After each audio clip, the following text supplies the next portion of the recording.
and start a new recording because YouTube really hates that. Oh. And the raw file just goes up on YouTube. So let me just do that again and we'll start over. Oops. My bad. Let me wait a full minute before I drop an F-bomb this time. Bad at this game. So bad. Not that I make any money off of YouTube, but you know, it's the principle of the thing. Right. I still can't believe there was an episode not long ago. Which one was it? The horror tropes in Duskmorn episode got hit with limited ad suitability. Really? And I have Why? no idea why. I was like, it's an episode of the Manapool. Like, we are super, not squeaky clean, but like, what? And I appealed it, and it got rejected. I was like, what? And of course, there's no reason. It's just like, no. I'm like, oh, Mm-hmm. sure, thanks.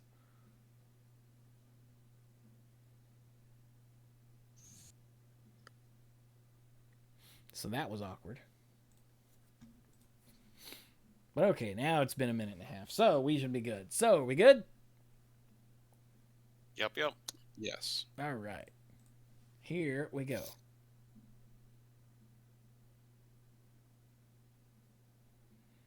Oh, jam.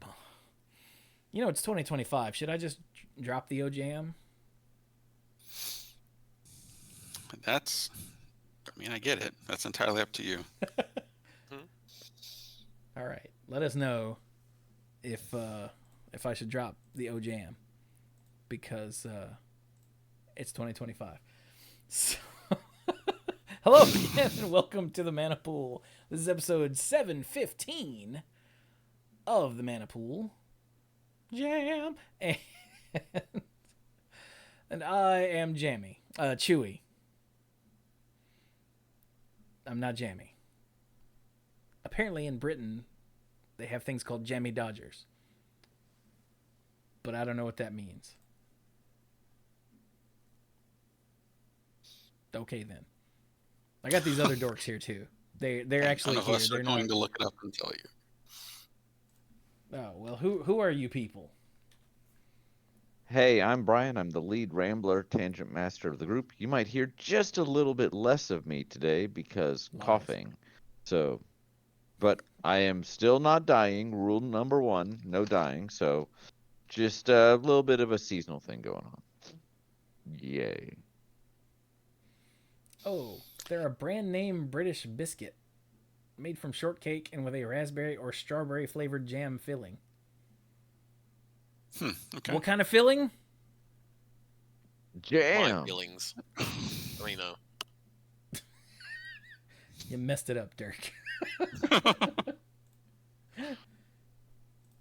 Who's next? um. Uh. I'm Mike. You might be hearing the average amount of me this time, because it's a topic that I know more about as opposed to any Final Fantasy game other than Final Fantasy X. So. When we get to 10, you better be rambling your ass off. I will do my best. and I am Dirk, the self-proclaimed greenest man alive and moral compass of the group, and I will strive to participate to the best of my abilities.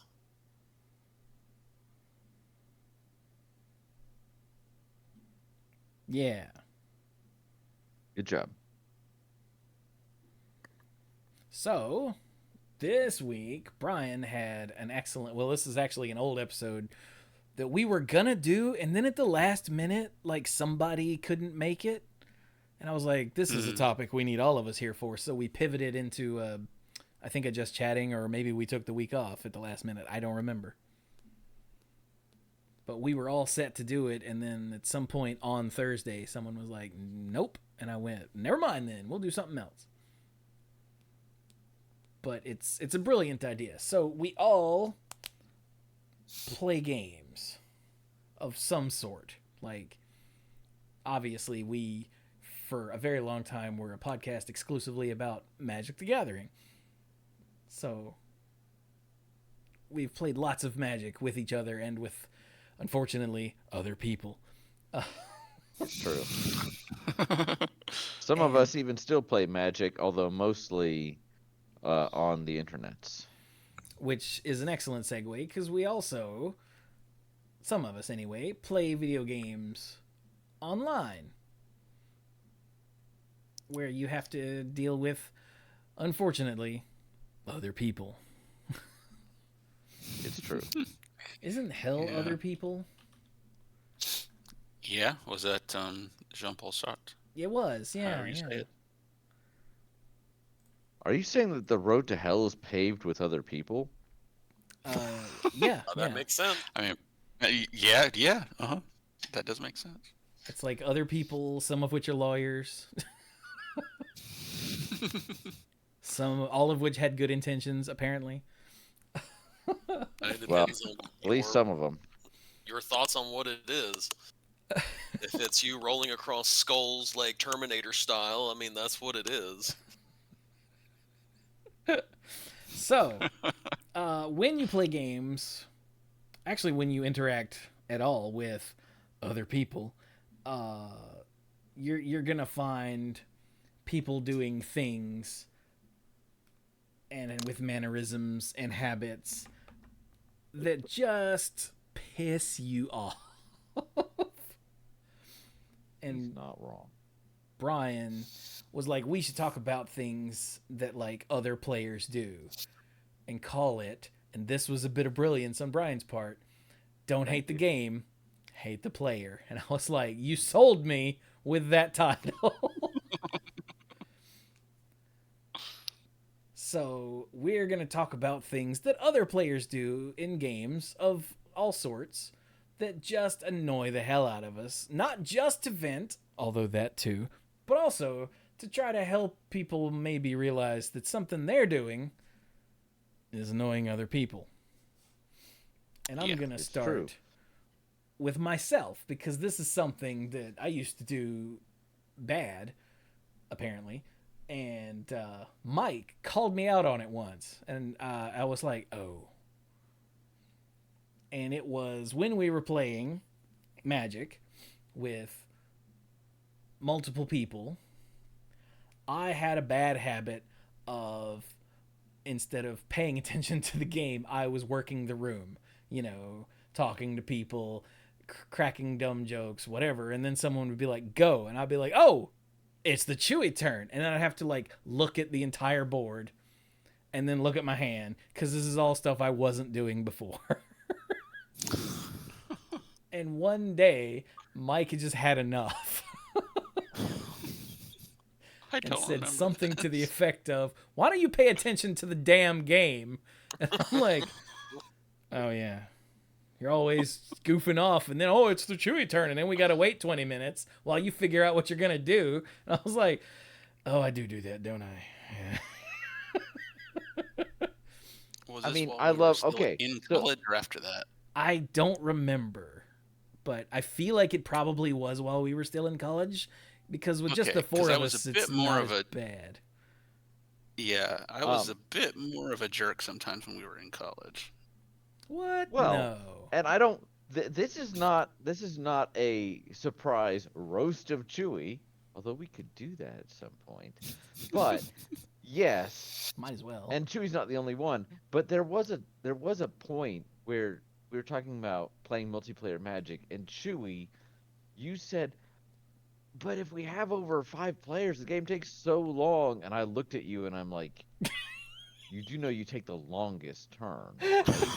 And so, and I think it was because when it came to your turn, yeah. This is something I get on, taking this away from Chewy a little bit. This is something I get on Sam about with D&D, because D&D, you can do pretty much whatever you want. That's kind of the concept. But the area of the game where things are a little more linear and a little more defined by the rules is in combat. Yes, you can still say, oh, I want to run away. I want to try and jump on the dragon's back. I want to do whatever. But generally, especially under 5th edition rules, you get movement, an action, and a bonus action, and that's it. And so it's important, especially when you have parties of 5+ players, that you have some idea of what you're gonna do. And maybe the situation is evolving, and you're like, well, shoot, I'm not gonna kill that thing because somebody else already did, or oh look, it's immune to fire, I'm gonna do something else. I love Sam, and I've talked with her about this, but she's really into the game, and her favorite part of the game, she'll tell you, is the role playing. The combat, she's kind of come around on, but it's still not her favorite part. But it comes around to her turn. I'm like, all right, what are you doing? And she's like, I don't know. Plus, she's playing a wizard, and spellcasting classes. I mean, you don't. It's impossible to know all the text of every spell. So she's always having to look stuff up. So I've really encouraged her. I'm like, okay, you need to be thinking ahead. So because we're not just talking about Magic, we're talking about games in general. Yes, I echo Chewy's sentiment of playing the game, but not having your head in the game. Is that fair to say? Yep. To the point Yeah. where it's actually taking away from other people. Yep. I hope that I got better after that. At least for that night. Oh yeah. But I'm pretty sure that this all happened when we were still in college because there were other people to talk to and people walking through wherever we were playing and this and that and the other. That's right, because we'd be sitting out in the common room. There'd be a bunch of people walking around. Yeah. And I am Socialite. yeah, like somebody used to hate trying, I can't remember who it was, used to hate trying to walk like from the dorm to like the calf with me because I would see like 6 people along the way that I knew and I'd have to stop and say hey. I'd be like, sorry, I'm friendly. Could you not be for one? I think there was a point where I turned to Chewy and I'm like, can we just go somewhere where you don't know at least one person? Because we just be out and about somewhere not even on campus and in another city, and somebody would be like, Chewy? And this was before he did a podcast that people listened to. Yeah, this was before I was world famous? Question mark.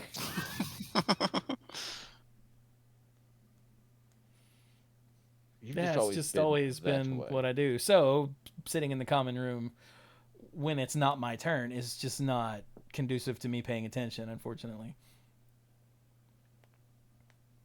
Yeah. Sometimes it wasn't my fault. Sometimes I would draw a card that would completely alter whatever I had planned, but usually it was my fault. Oh yeah.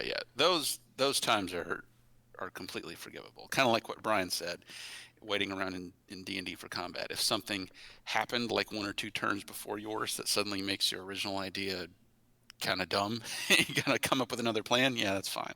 But having to come up with a new plan because you weren't even coming up with one to begin with.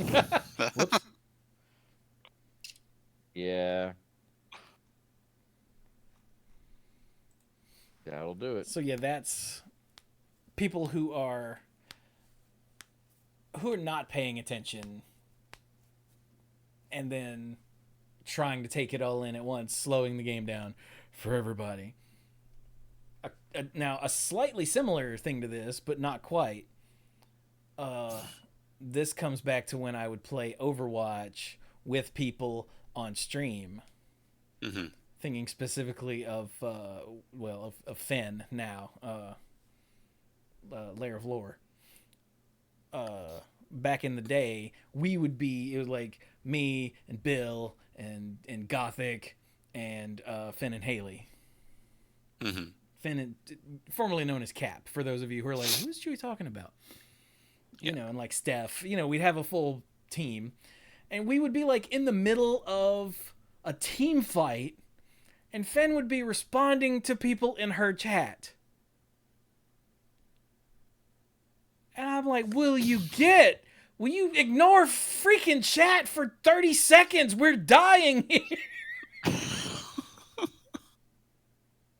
Well, I'm streaming too. Stream when you're running, like re-chat when you're running back after you die, not when we're in the middle of a team fight. Ah, like I'm also streaming. I'm not talking to chat while we're all getting murdered. Aren't you the healer? Son of a. Anyway, that is once again someone who did not have their head in the game when they should have. You know, that sort of thing. So if that's you, stop that. Yeah. I guess that's something that can be unique to either streaming or just online playing when suddenly somebody stops moving because they're typing in the chat.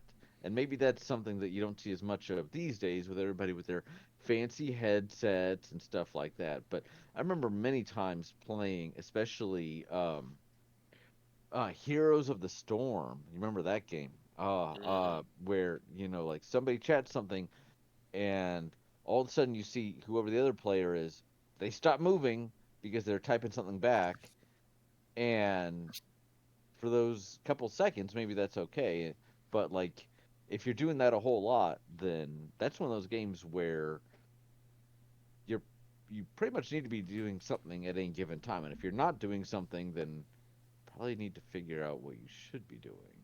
Yeah. So I'm reminded take of an old penny arcade where someone's like, type killing is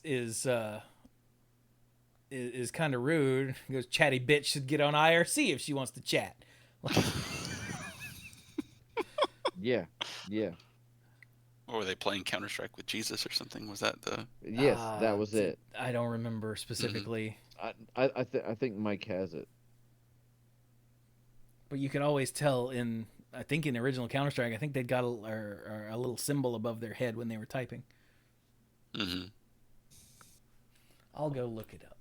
But anyway, who else has a thing? That was mine. Is not having your head in the game and then slowing things down for everyone else. And I brought that up because I specifically was really bad about it. So I mean I have a list, um, and some of these are more specific to some Oh, types they were playing than Quake other. 3 with Jesus. Okay. Quake 3. Um, but I guess I'll start with, because the game I probably play the most these days, a lot of the mobile games I play are just player versus environment. Some of them are PvP, but the game I probably play the most is, kind of brings us back to the beginning, is Magic the Gathering Arena. And so you have emotes in this game where you can click on or tap on your phone, your character, and a list of things like hello or whatever come up.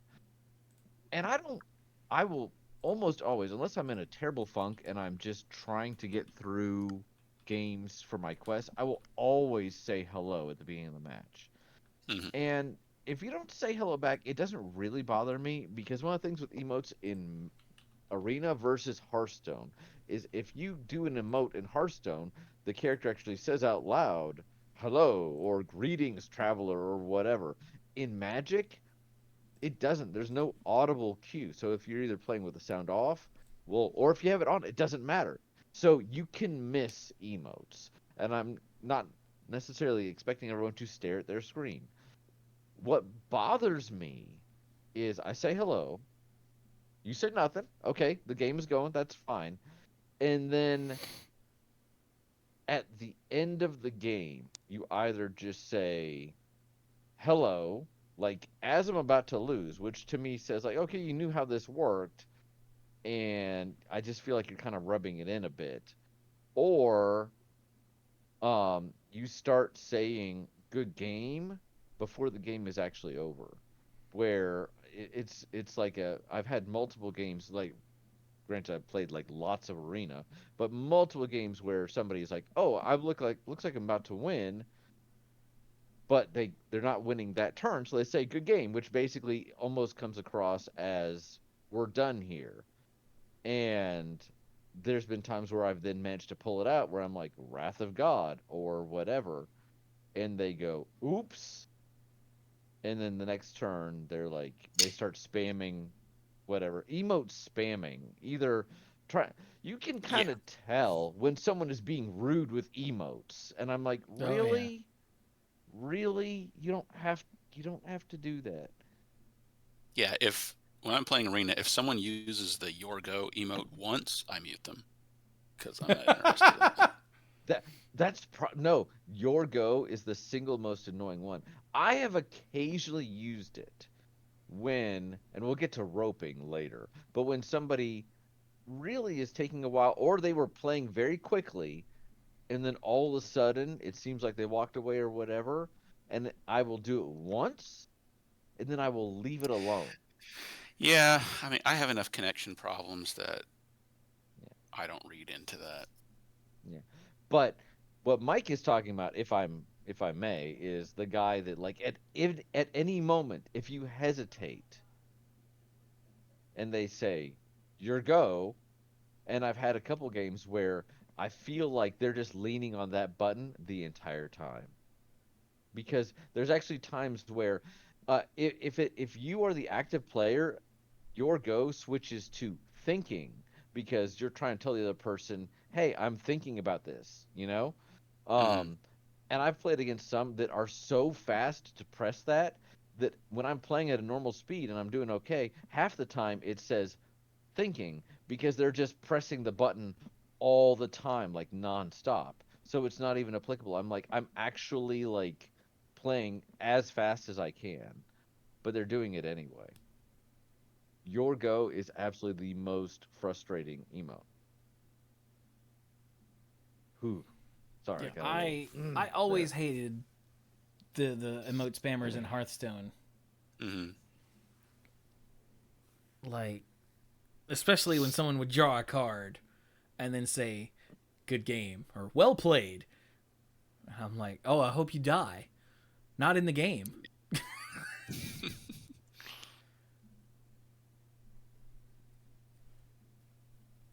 Which then I guess I don't want to. I know other people have things on their list, but this just goes so easily into this. I don't know if Hearthstone was the first game to have like a roping effect, which I mean the fuse at during your turn, if you take too long to perform actions, it starts the fuse. And if you take too long, the fuse runs out and your turn is over. And Arena institute that as well, which I think can be a good thing, because you can't just take forever. In Magic Online, when you would play, both players just had a timer, and your timer would only count down while you had priority. I did at Yeah, more least of a one event chess that I. clock, right? What's that? It was more of a chess clock Like type thing, right? it, exactly. And I remember doing at least one event on Magic Online, like a PTQ or something, when we would actually have those on Magic Online, where an opponent timed themselves out because they were doing their deck was a ridiculous combo deck, and they had to like click on so many things every time it went off, that it actually caused them to lose the game. But so having the rope is not a bad thing. It depends on the game, if it's long enough or how it's instituted. But when I say people that rope or roping, people that draw their card, stare at their hand, let the fuse start, wait until there's almost no time left, and then just play their stuff very fast and then pass. Like, now, I Every have seen turn. that in like competitive play where they're weighing all their options and doing math and Hmm. trying to suss out what cards you might have that could stop them, that sort of thing. But that's competitive play. Like, bro, we're just That's playing randomly online. Like, you need to just play the damn game. that's competitive play. And if the opponent is playing mono green and they take forever to go on the first turn, forest go. Oh, hell no. Yeah, that yeah. Now, I will say one of the problems with it being a game you can play on your phone, there have been many times where I'm pooping, and and I'm like, okay, take my turn real quick. Now wipe, and my opponent does something quick, and now it's my turn, and I'm like, there's nothing I can do. I'm sorry, but I severely doubt that these people are wiping every turn. If that was the case, huh? Huh. That's just my luck. It's like everyone I play is on the toilet. And But like, no, I mean, and I always felt bad too when I would like see the rope come up while I'm, making a sandwich while I'm playing or something. I'm like, oh crap, crap, crap. Oh, And then I would always say like sorry, which you remember when there was a sorry emote on Hearthstone? oh yeah. yeah, They had to get rid of that because people were dicks with it.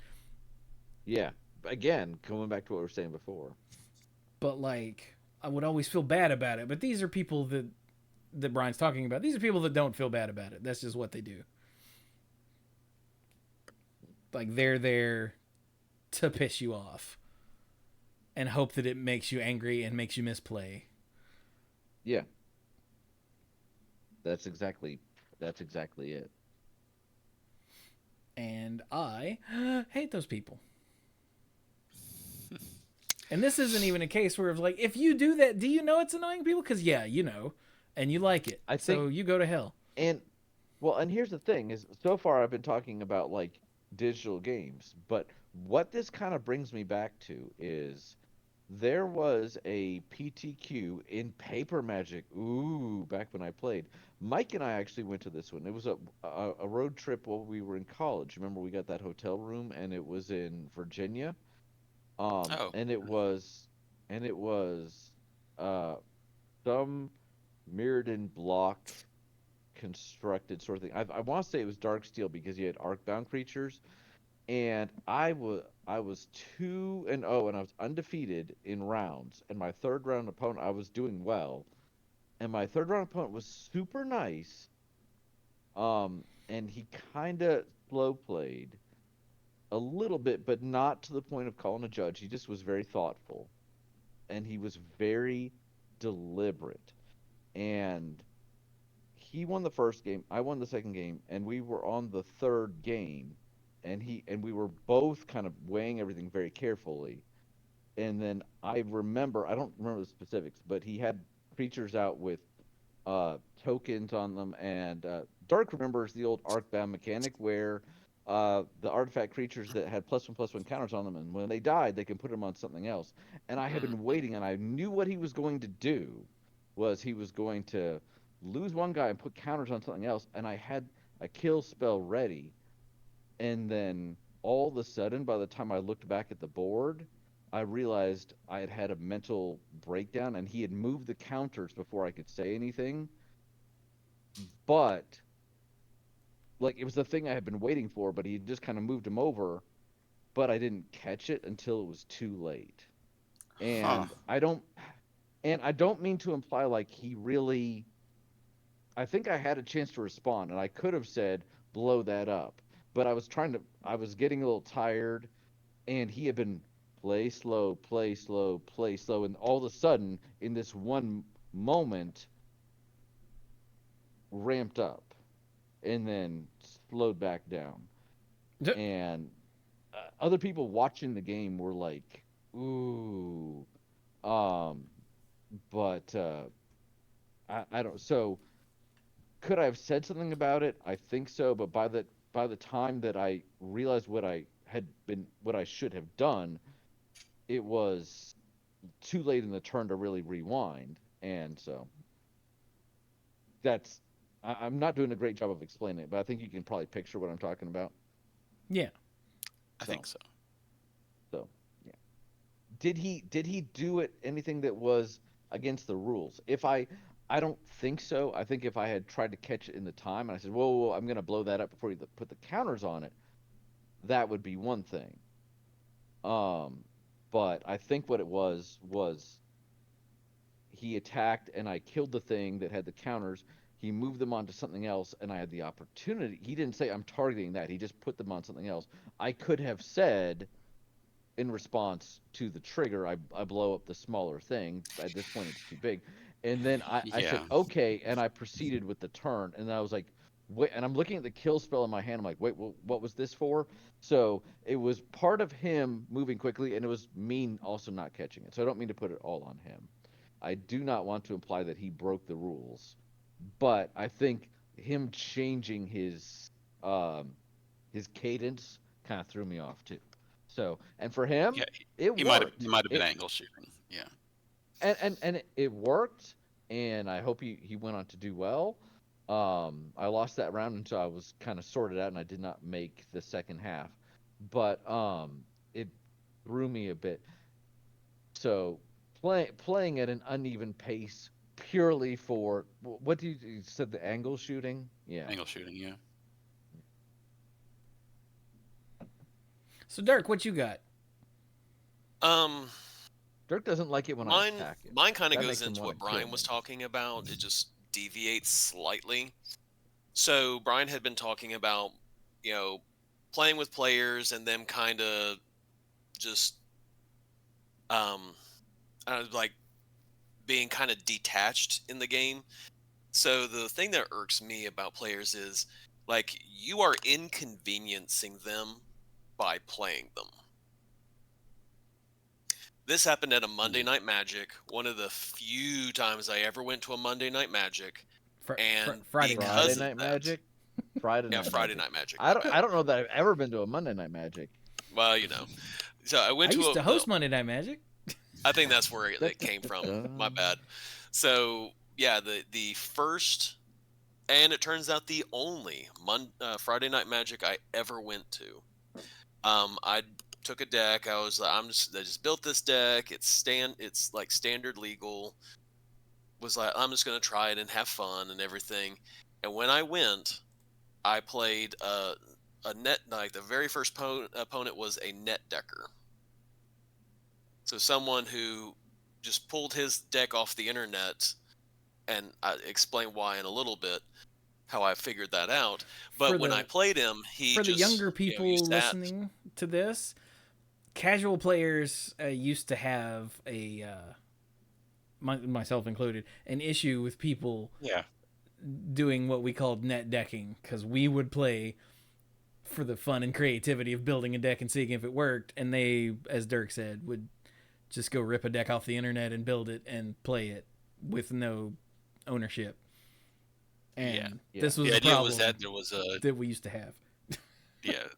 The idea was that there was some inherent nobleness and coming up with your own idea, no research, no nothing. Like this is your deck that you built, and there was some inherent, ignobleness in taking someone else's proven idea.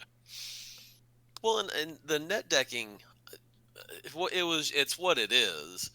But the fact that I played against him, and I didn't care that I realized that's what he was doing, but it was I mean he absolutely spanked me when it came to our game. Like I was 0 and 2 in the match, but it was when like during it. There was no small talk. I was an inconvenience. He was just there to play.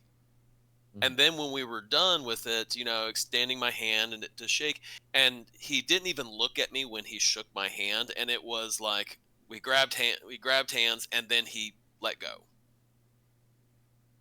Like it was again, like it was just this inconvenience that I was there playing him, Hmm.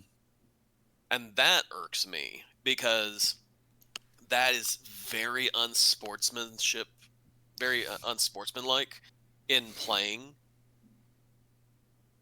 And that, like, why are you playing? Like, what are you gaining from this?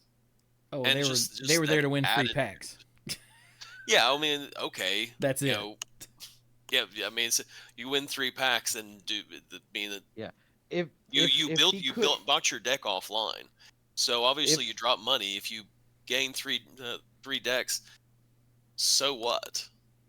if he could have shown up and walked away with 3 packs without playing, he probably would have chosen that option.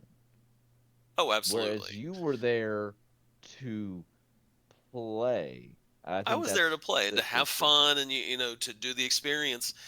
And going back to the how I know it was a net deck.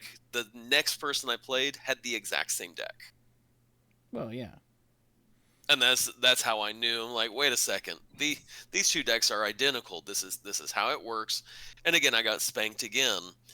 And like, fortunately, the second person, my recollection is that they were a much nicer person to play. Like, they actually like looked at you, shook your hand, and were like, "Good game, Mhm. man."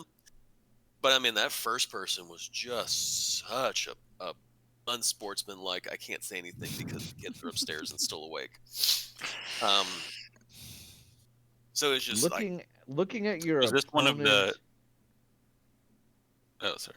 Go ahead. Was this one of the Mirrodin block standard years? I don't even know. It was it, what's the sleep, like the one where it's like narco. It's like the sleep one where your character, your creature goes. You put it on. It's an enchantment you put on a creature, and they don't untap because they're asleep. There've been a couple of those. It was like Gillespie? narcolepsy or something like Mhm. that. But anyway, Innistrad? the whole point of the deck was to make your stuff not untap. I think it was Gotcha. the Nightmare Innistrad. Oh, It okay. was somewhere around that because I remember the art was like somebody, someone like being chained to a bed or something like that. Hot. Hmm. Okay, just curious. And that was what you were playing, or that's what they were playing? They were playing, so it was Okay. somewhere around Innistrad I was block. gonna say, do you really think Dirk would be playing a deck like that? Yeah. No, but But like I said, it was just and the problem with that is that anyone like myself Do we just lose Dirk in is mid sentence? Oh, wanting there he to is. play. Do what? You just cut out in You mid blinked sentence. So out. say that Yeah, I again. accidentally muted myself. But yeah, like a person like me who is like, this is my first time doing Friday Night Magic. Want to have I'm curious as what it's like and everything, and to have a player like that be my first opponent and essentially set the tone for how that evening went. I don't know how they could even keep that up just because. And again, it was the person. It was it was whatever. I don't remember if it was even at Lucky's or where it was that I played the Friday Night Magic. But I mean, it set the tone of, I don't want to do this. I'd rather just play with my friends and have a fun experience than to be And here so with horrible people. and and you learned what you got out of the game, which is a good thing. Yeah. So Hmm. Yeah, the or can be. unsportsmanlike dickheads that I used to see at Friday Night Magic back in the day, and like even the big regional pre-releases, you would run into them occasionally. Like the people who aren't here to have fun; they're here to win, and then go back to whatever it is they were doing before they were playing Magic. Yeah. And I was just like, why don't y'all try to have fun while you're here? Like, or at least be friendly. Just be freaking cordial. Jesus Christ. Well, it's like, if you're not going to have fun, then this hobby is not a hobby; it's a job. Especially if it's going to make you an un just unpleasant prick. And Dirk knows all about that because he used to play lots and lots of World of Warcraft. Oh yeah. But yeah, I never did understand. There was like the bell curve of like people who were like the friendliness bell curve where the x-axis is friendliness. No, the x-axis is experience and like what level they've gotten to, and the y-axis is friendliness, where like the people that are just starting, I guess it would be an inverted bell curve. Oh, this had a name. Oh, I can't remember what it was called. But like the people who were just starting were very friendly, and the people who were at the highest level, for the most part, were very friendly. And then the people who thought they were really good and we're gonna get there were a bunch of jerks. Oh, I what believe was that called?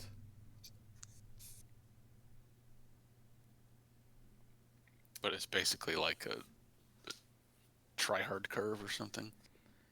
Yeah, it was somebody's name, and it might have been Canyon or Valley or something like that. Candy Valley. Somebody came up with this in relation to Magic players, like like the PTQ regulars who hadn't actually gotten to the Pro Tour yet were all, not all, but a bunch of them were just words I can't say on this show. Were just dicks. Mhm. But like once they I broke will- through, like the ones who broke through and were actually playing in like Pro Tours and doing well at GPs and whatnot were basically for the most part decent people. Oh I will man. say my first time ever going to a Friday Night Magic, I took my janky um, zombie tribal deck from Onslaught Block with Oversold Cemetery and all that, and my first opponent ever at a Friday Night Magic was playing Psychotog. I have no idea how I beat him. It was glorious. I just got through all his counter spells because I landed an Oversold Cemetery when he couldn't counter it, so I was just getting all my stuff back. It was honestly kind of hilarious, That's really funny. and he was so good-natured about it. I will say, he's like, I don't know how I'm losing, but I'm having a blast. I'm like, sure. So kind of similar to Dirk's situation, except a much better person.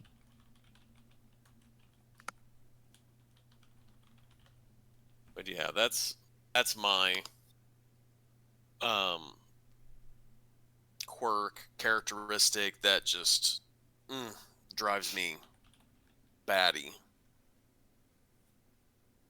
What do you So what do who's you think, next? Mike? What does Mike have on his list? The One thing Levine that really Trench. uh, I knew I'd Trench, find it if I googled I it. have heard that term now that you say it. I missed what you said. What? The Something Levine about the Trench. French? Hmm. Oh, okay, okay. Oh, of course, Channel Fireball has removed all of its articles. Great. But yeah, that's what it's called. Okay, sorry, keep going. Sorry, my bad. Something that really bugged me is there's another example from Magic, since that's the one I played with other people so much, are the people who end up with kind of like a Jekyll and Hyde attitude based on whether they're winning or losing.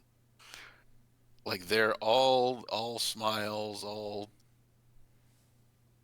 chatter and everything when they're winning is like, oh, That sun's shining, shady birds are dude singing, how are Chris you with the long doing? hair, Oh, gosh. who There are I so think many. turned out was a cheater. He was always super friendly and awesome until you got the He's one upper of them. hand. He's one of them. And then when things start going not their way, they don't want it. They either just don't want to talk about it, or they just start actively complaining Yeah. about everything. Yep. Chris was one of them. There was another person who, when I would see it, Lucky's, that sometimes when I would see him walk in the door, I'm like, oh my God, I know I'm going to get matched up against him. Oh, is that the guy And I hated too? I can't think of his name. his name was also Mike. I can't remember his last name right now. Oh, But okay, that's a different person that I'm thinking yeah, of. but he was especially chatty when he was winning, and he loved he was so happy about this card that he was beating me with, and it's so good, and he was so lucky to get it in his pool. And I'm sitting there like, yeah, I know, it's good. I'm having to deal with the consequences of that right now. But man, if a game was not going his way and he was losing and he was not drawing the cards he wanted, there was no end to the whining that would come out of his mouth. And I'm just sitting here trying to be nice for the duration Yeah. of the game. It's like, if I can win, at least I can get some satisfaction out of this experience. Um, you know, it I happened mean, to me at that GP in Orlando too, that very last round. My mm, last opponent, he was all smiles and chat the first game when he was winning. He just wouldn't shut up. And it does make it sometimes sometimes it does make it hard to concentrate. And I'm sure it's part of the game. But game 2, I played my ass off to turn the game around. You know, when he conceded, he was at like 19 life and I was only at 7. But he knew it was going to be over. And then game 3, nope, he did not want to talk at all.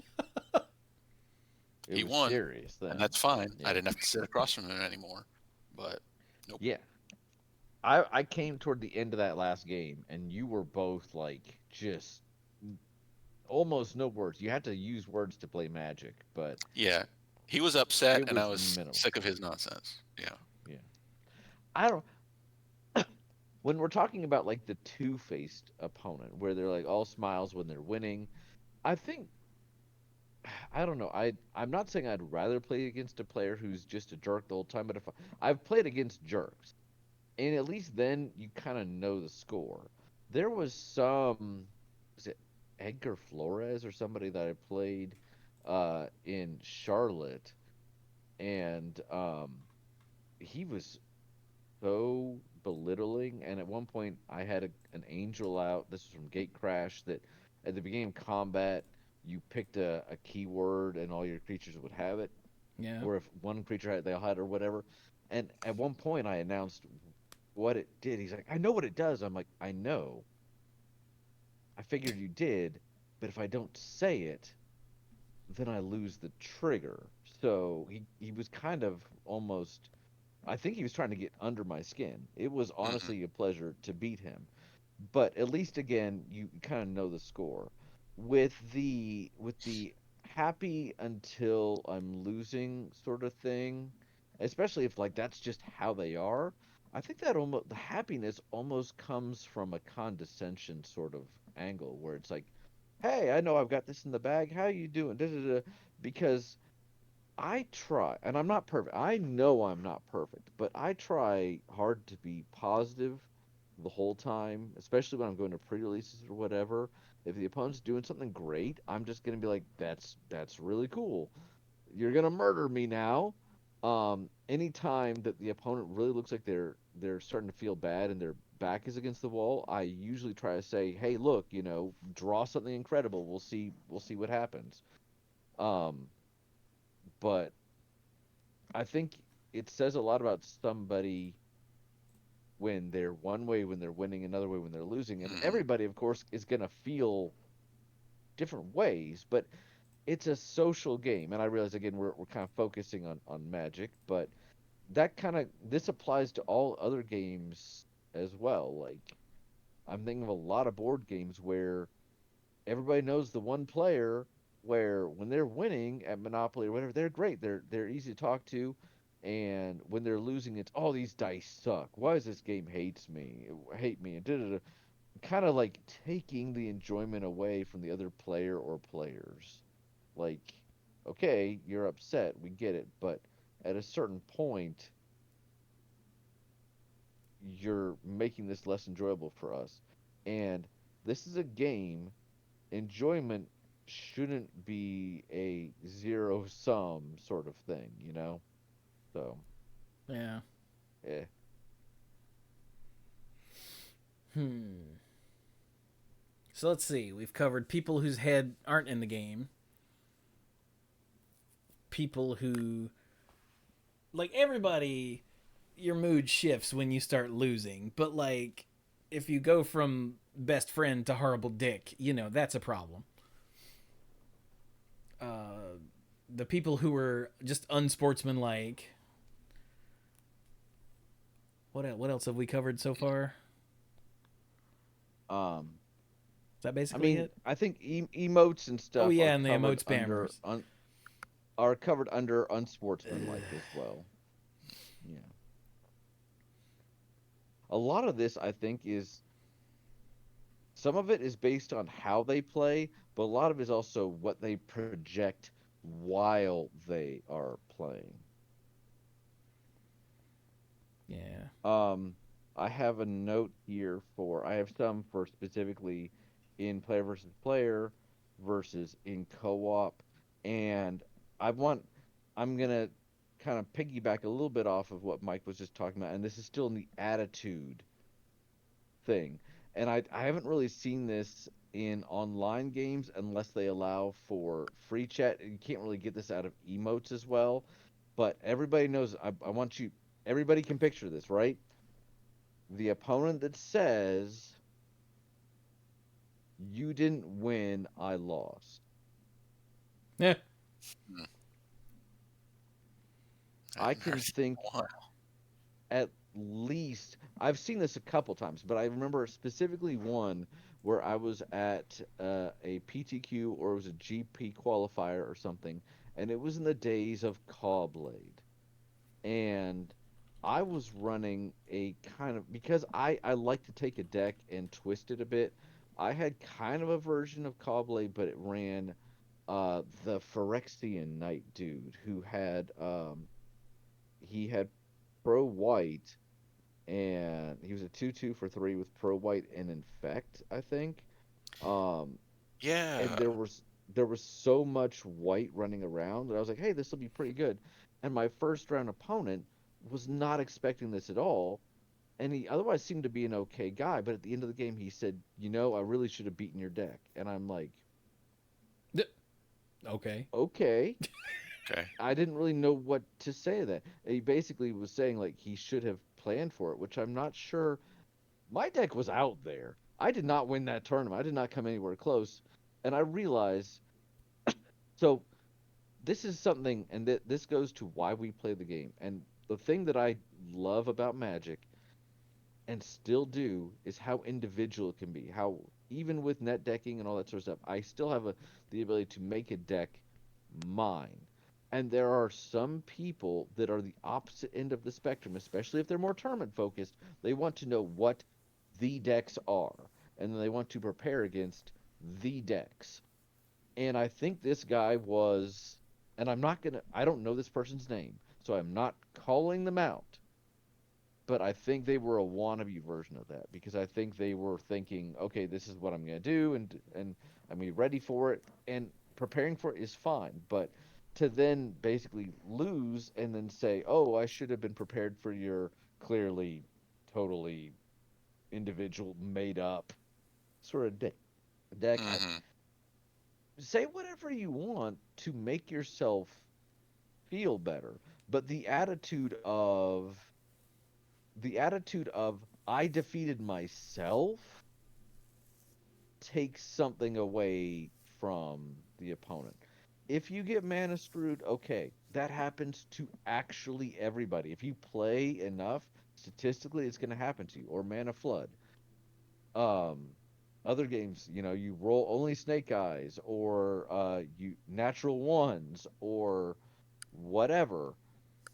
You're, it's going to happen to you. Yeah, my Balatro stream last night where I could not find good jokers to save my ass across like 4 or 5 attempts. Sorry. You're good. No, that's it. Everybody has that. But then to be at an event like that where you've had to pay to enter, and I put a lot of time into my deck as well, and to just basically dismiss my success as it wasn't really success. It was him falling down. That's disrespectful. So that still is on the attitude of, well, attitude right there. Yeah, it's not even a Um, backhanded compliment. It's just backhanded.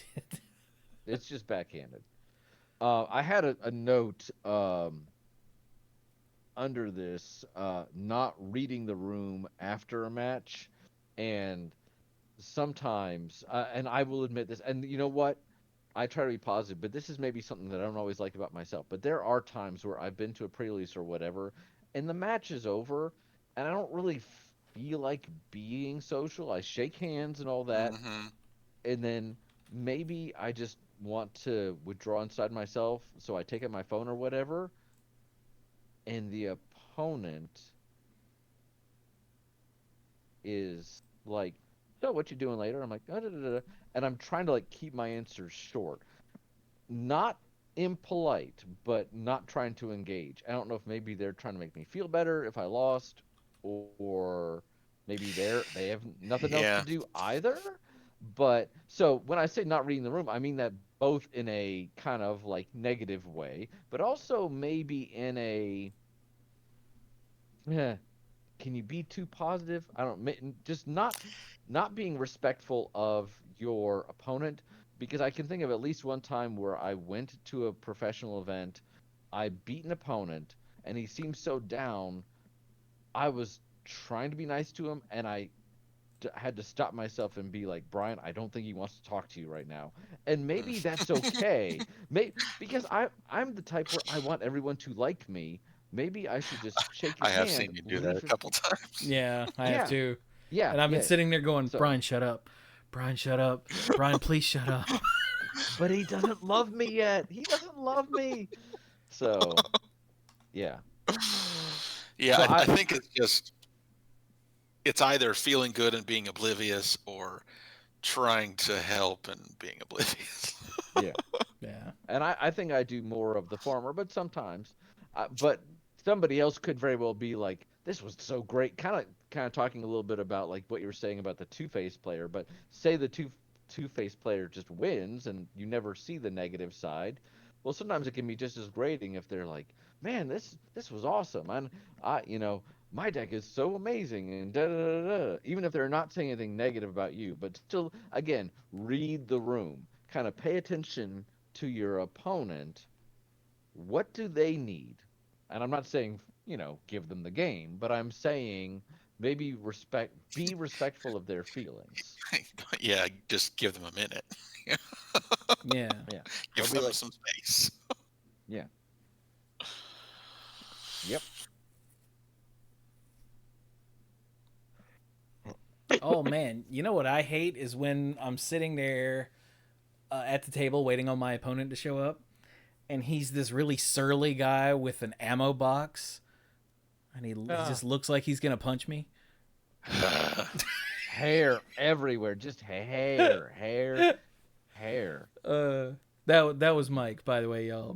Mike has resting bitch face sometimes. When he's at a Magic tournament, because you've got to go over there and find out where you're sitting, and then you got to make your way through the crowd of nerds to get there. And then he sits down, and he's got an ammo box and this beard and these very intense eyes. And there have been several times where I've leaned over to Mike's opponent and been like, he's actually cool. And Mike then looks up and goes, "What? Yeah, hi." And then the tone immediately changes. But you sat down against, I want to say, some kid once, and you hadn't noticed yet. Oh.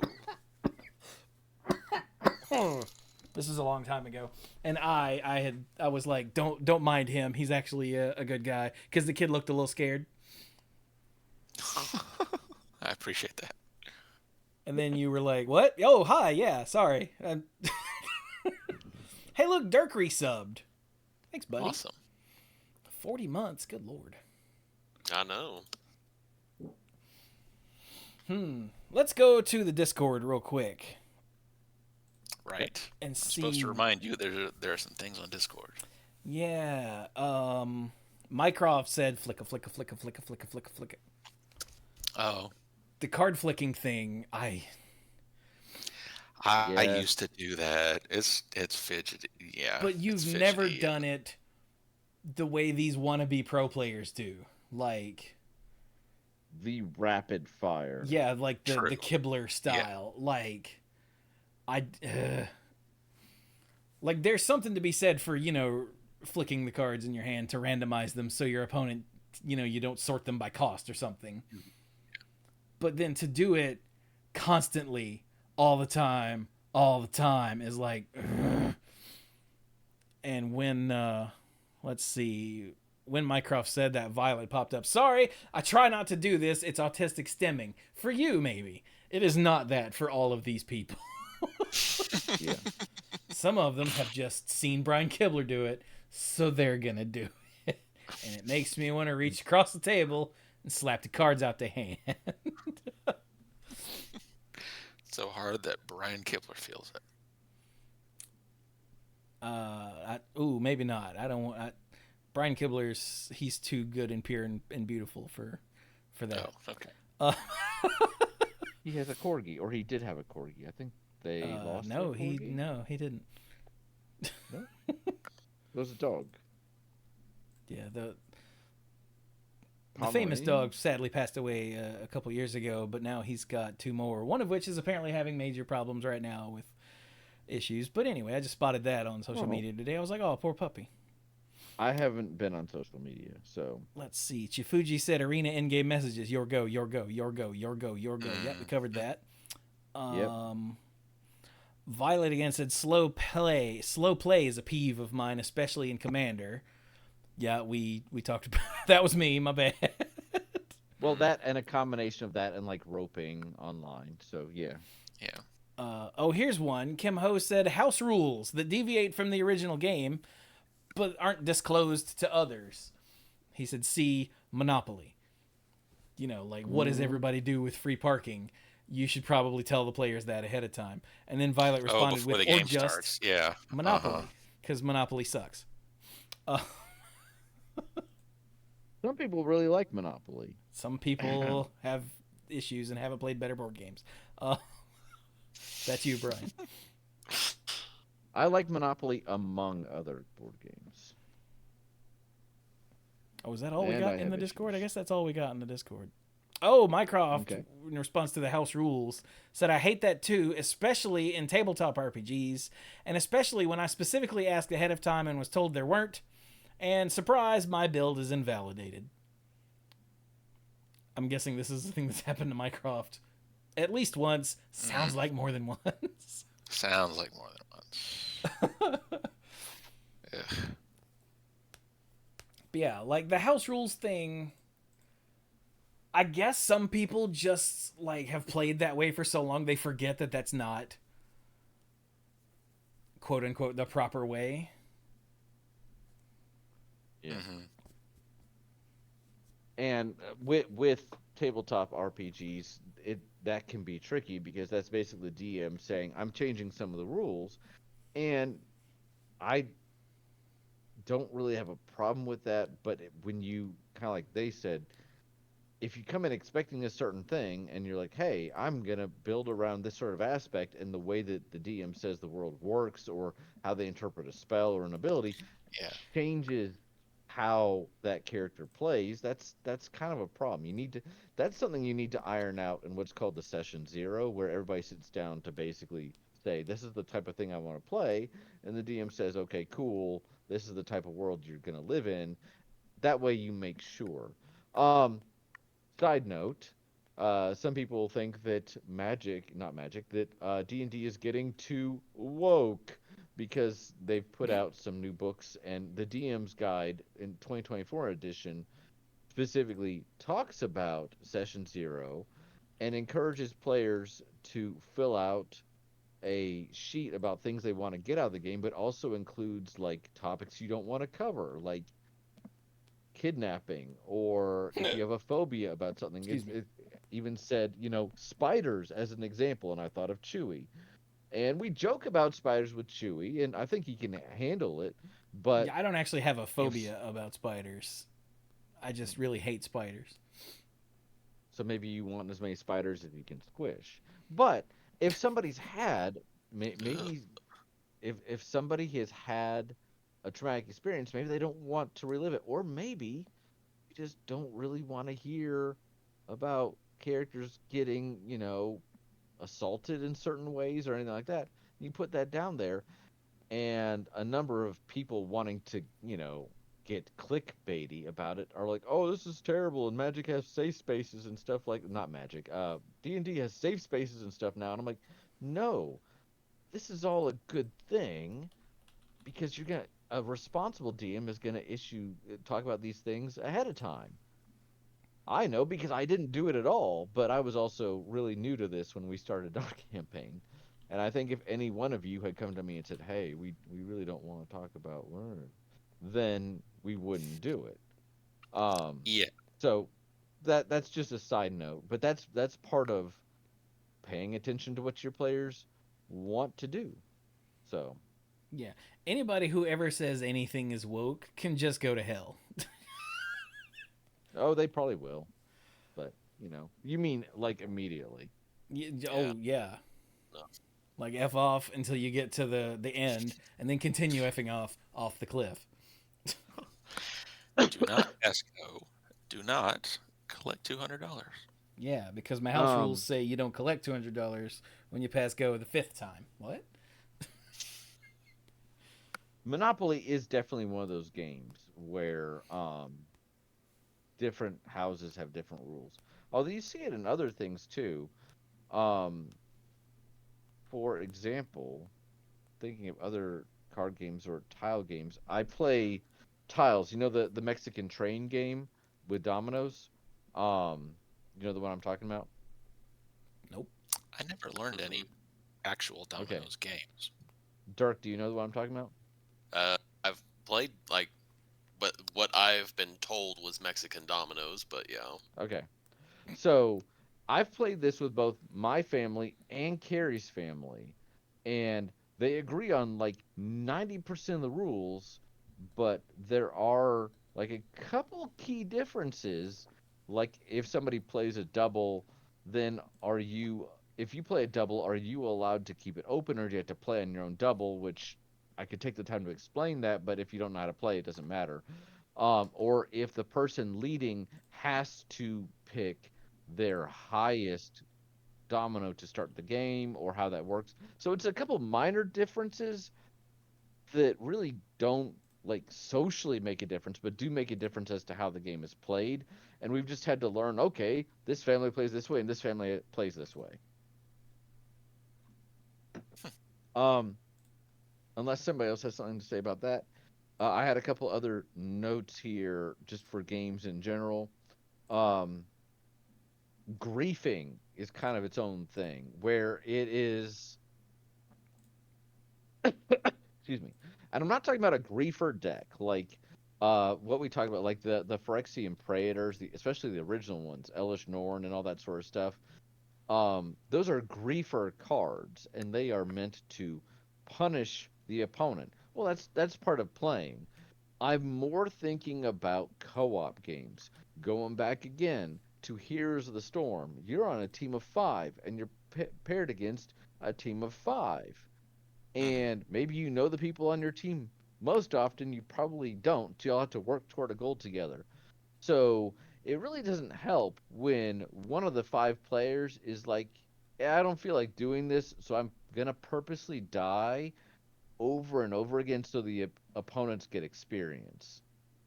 It's called feeding, and players do it, and it's very annoying. And it's kind of like, why did you log on to the game? Click on the little thing that says, "I want to play co op," wait for this thing to load to then sabotage your own team. I'm talking about like from the jump. Although some players might be like, "Oh man, you guys suck halfway through. I don't want to play anymore," and like sabotage. That's still not good. But like some players log on with the express purpose of like, screw my team over. I Well, you I'm see, I don't Brian, like that. maybe they're just pissed because somebody didn't pick the character that they thought they should pick. So they're just gonna screw the whole No. team for everybody. How dare you take insert Diablo character's name here? You totally should have picked insert Hearthstone player name here. which It's is all no coming together. excuse, but that person thinks it is.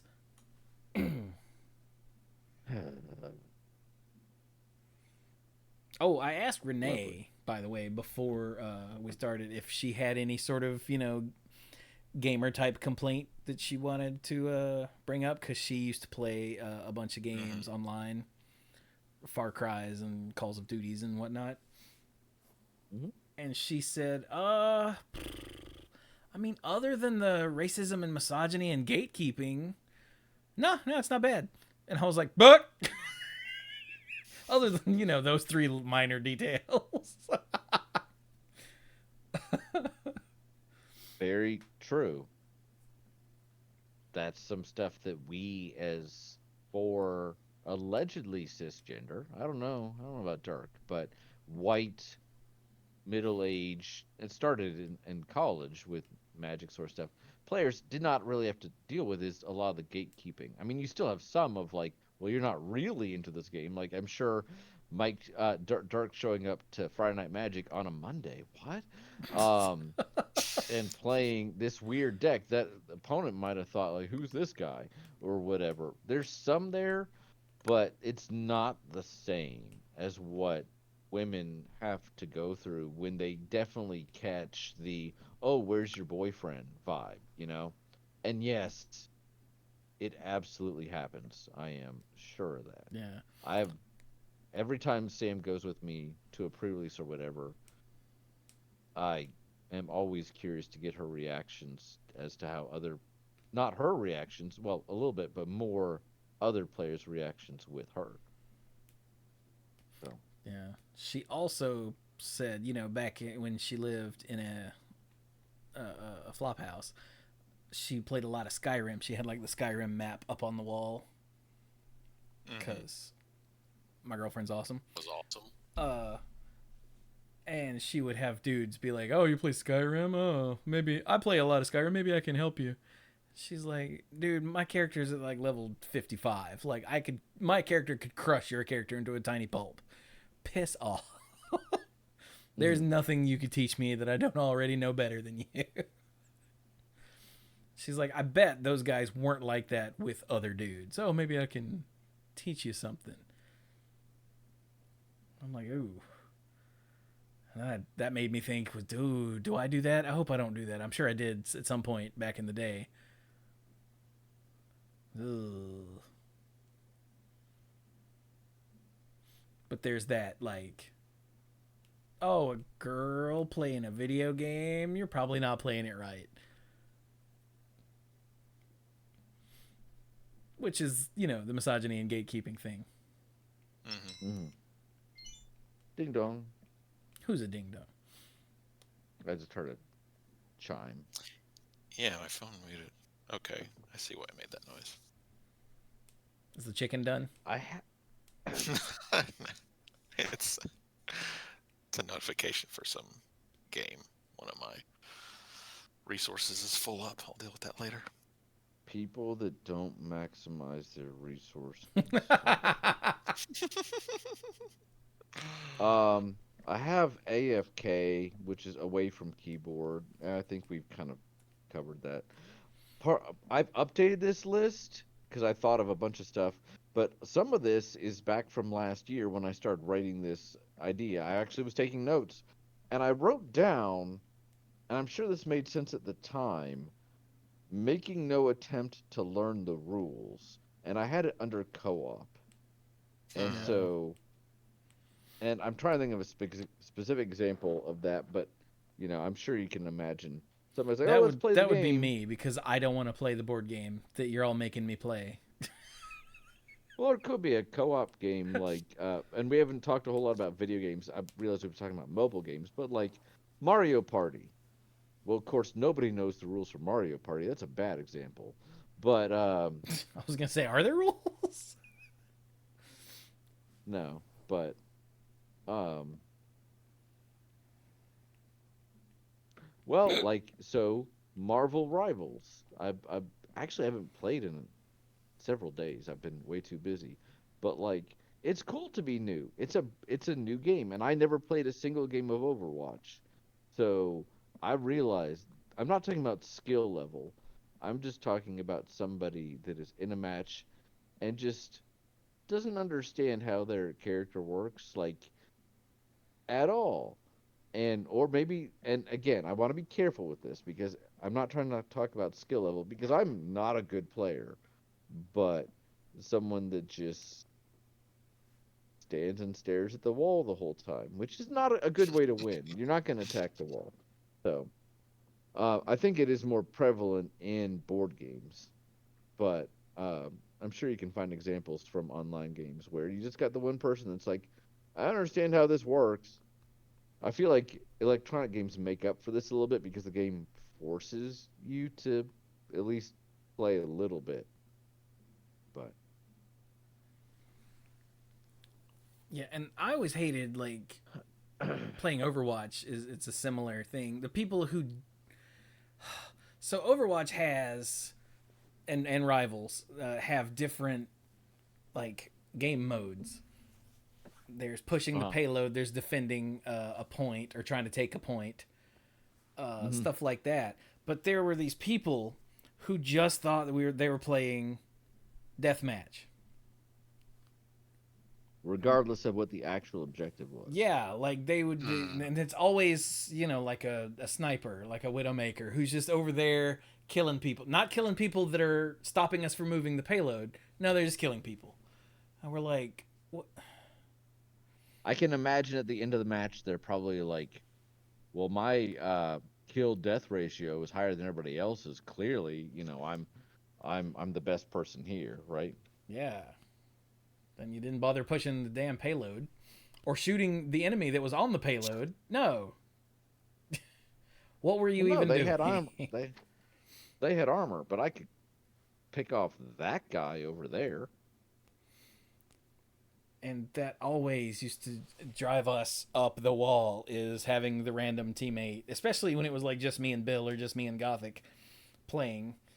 You've got the people who don't realize that there's an objective. They're just running off somewhere, murdering and getting murdered, and we're like, what? It's like while you're over there like dicking around, we're losing the point. Get But on the they're damn winning. payload. Why did you pop your ult over there to kill one character? If you popped it over here, we could have taken the point. But in their mind, they're winning. And that doesn't matter at all to the game itself. Yeah, only kill death matters. Yeah. Yeah. So, yeah, learn the rules of the game, learn the mode that you're in. And like Overwatch had a deathmatch mode. If you want to play deathmatch, go over there and play deathmatch. What are you doing? Anyway, So, I had one I had here marked, and I know that this is for me, this is a personal peeve. This is not a problem for some people. But I remember specifically being at a Magic thing, and this was like a mid level. This was not a PTQ or whatever, but I think it was a little more than a Friday Night Magic. Couldn't tell you exactly what it was. It was not a super casual event. And second, third round opponent, something like that, sits down, spreads out their playmat, starts shuffling up their cards, and already I'm like, because the issue is their playmat, which I'm sure they are very proud of, has an incredibly um, half naked anime scantily girl. clad. Yeah, well, yeah, 3/4 naked, basically naked anime girl. probably 7/8. And I'm just like, okay, and it's one of the things I'm like, it's not that I'm like drawn to it. If anything, it's more like I don't really want to look at it because it's kind of making me uncomfortable. So I put down here as a personal note, inappropriate graphics on mat or on tokens. The tokens you don't have to pay as much attention to, but some people really get very personalized with those. So because you can use pretty much anything as a token.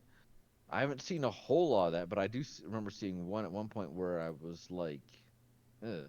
But the mats that some people will And bring, I'm sleeves. just like, and sleeves. but I think I've seen it more with the mat. I'm like, I sound so old when I say this. I Mm-hmm. really do. I really do. But if I would be embarrassed to show that mat to my mom, then that should say something because you're meeting total strangers at these events. And the sleeves, I think Chewy's correct, but the mat is bigger, and I think it makes more of an impression. So this is not going to ruin the game for me, sort of thing. But if we're talking about something that bugs me about certain players, I'm like, if you want to do that at home, if you want to do that with your friends, where you're like, hey, cool, check out this mat I got, isn't she hot? Or whatever. You're allowed to make that purchase. You're allowed to do that, What but was that you're sound? making an but you're gonna make an impression with people that you haven't met before, and uh, I I don't want to sound patronizing, and maybe a woman would look at it and be like, yeah, she's cute or whatever.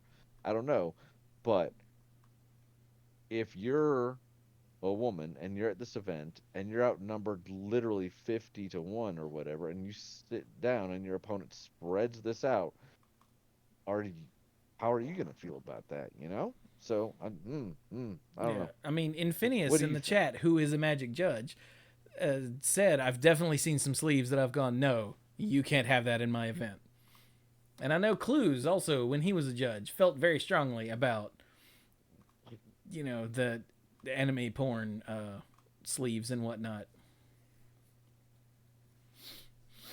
So, yeah. Okay. Glad to know it's not just me. Oh, no, Glad it to is not just you. know.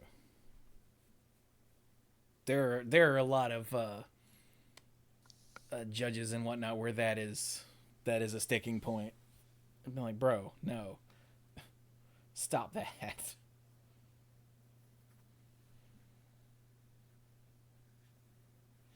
Derek, what else you got? You've been quiet for basically all the time. Um, one that I have. So, um, I was playing with a colleague before the winter break and everything, and it reminded me of something.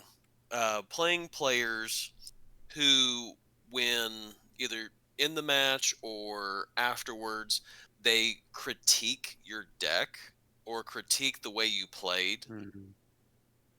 And there's a difference between, hey, next time, you just make sure you're checking the heels or doing this, or hey, have you thought about, because the colleague, he, when I played one of my magic decks, he's like, hey, what would be great for that deck, this card.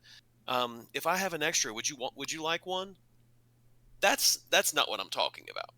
What I'm talking about are the players who when you play a deck, you're like, you know you should take out those cards, you should put this stuff in.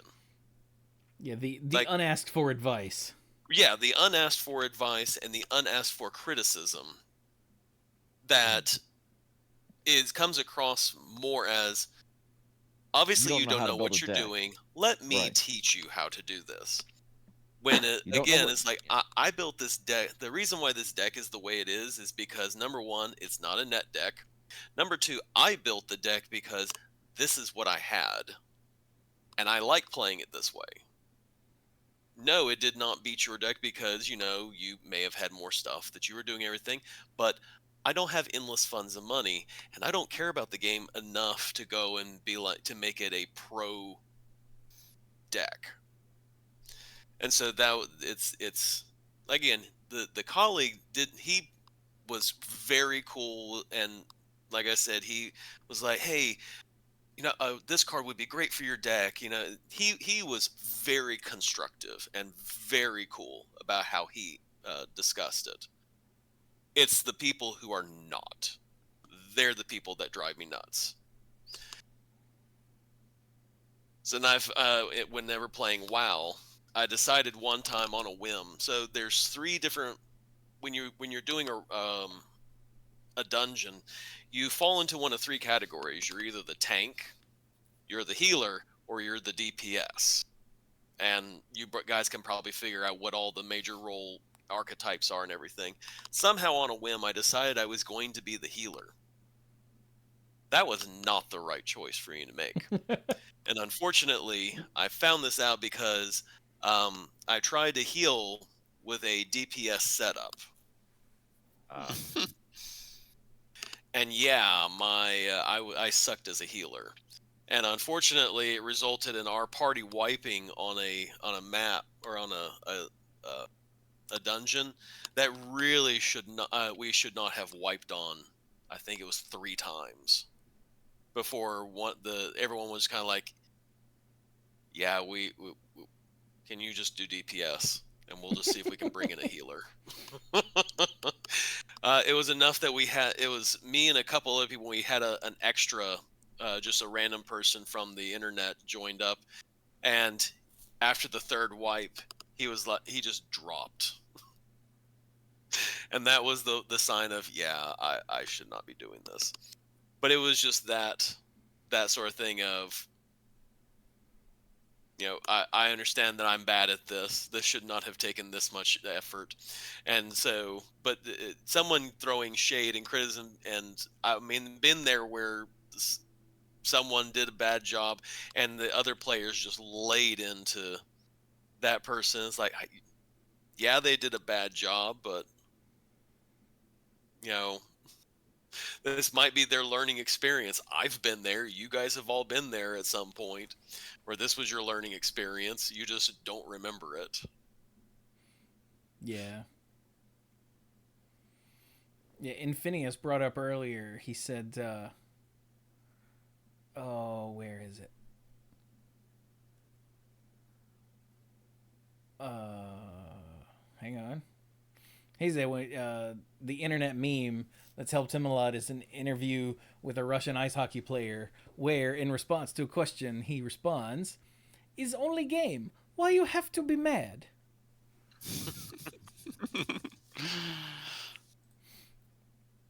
And yeah, that works for a lot of these things, but especially the toxic WoW raids. Yeah.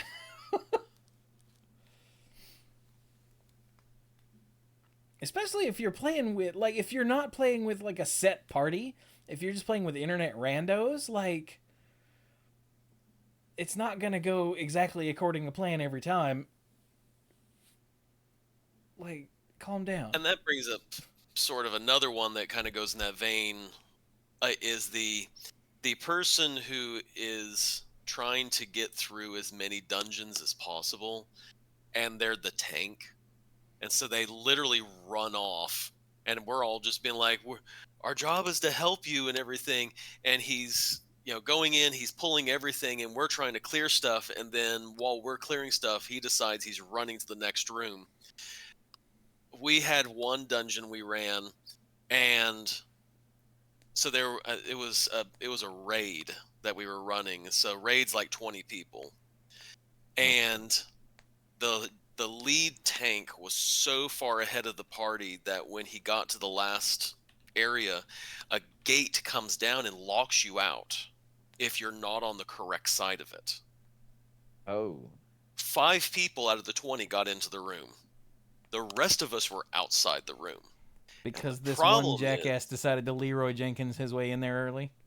Yeah, and the problem is that, it was the Mist of Pandaria one where they went back and let you relive do the dungeons and everything, the remix or redo, whatever it was. Anyway, he went in, and because the gate came down, we all got locked out. But whenever he and the 4 people in there with him, we all got the achievement, and we all got the yay, you got this, you unlocked this achievement and everything. But the problem is there's loot that we all were entitled to. I was about to say, but did you get the gear? The door doesn't open. Once it comes down, it don't open. We all got denied the loot we were supposed to get in that raid. And it's not like they get to keep it, right? Like, it's all assigned to individual players. Right, it's divvied up amongst everybody.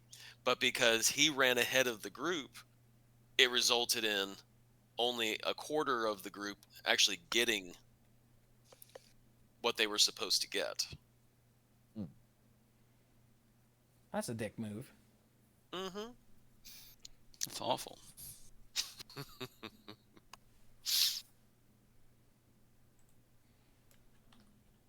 So I think that's all the ones I had. How about you, Mike? What else you got on your hit list? Okay. So this is something, and I feel like this is most. It can be done in any game, but it's most disruptive while I've been playing D&D. Is rules Horrible lawyering DM. to no rules lawyering for a player to take over the game, and that ends up just bogging it down for everyone else. Now, in D&D, the dungeon master is there to tell the story, to guide the party, but also to make decisions about things, and make calls about what happens in situations that are kind of fluid.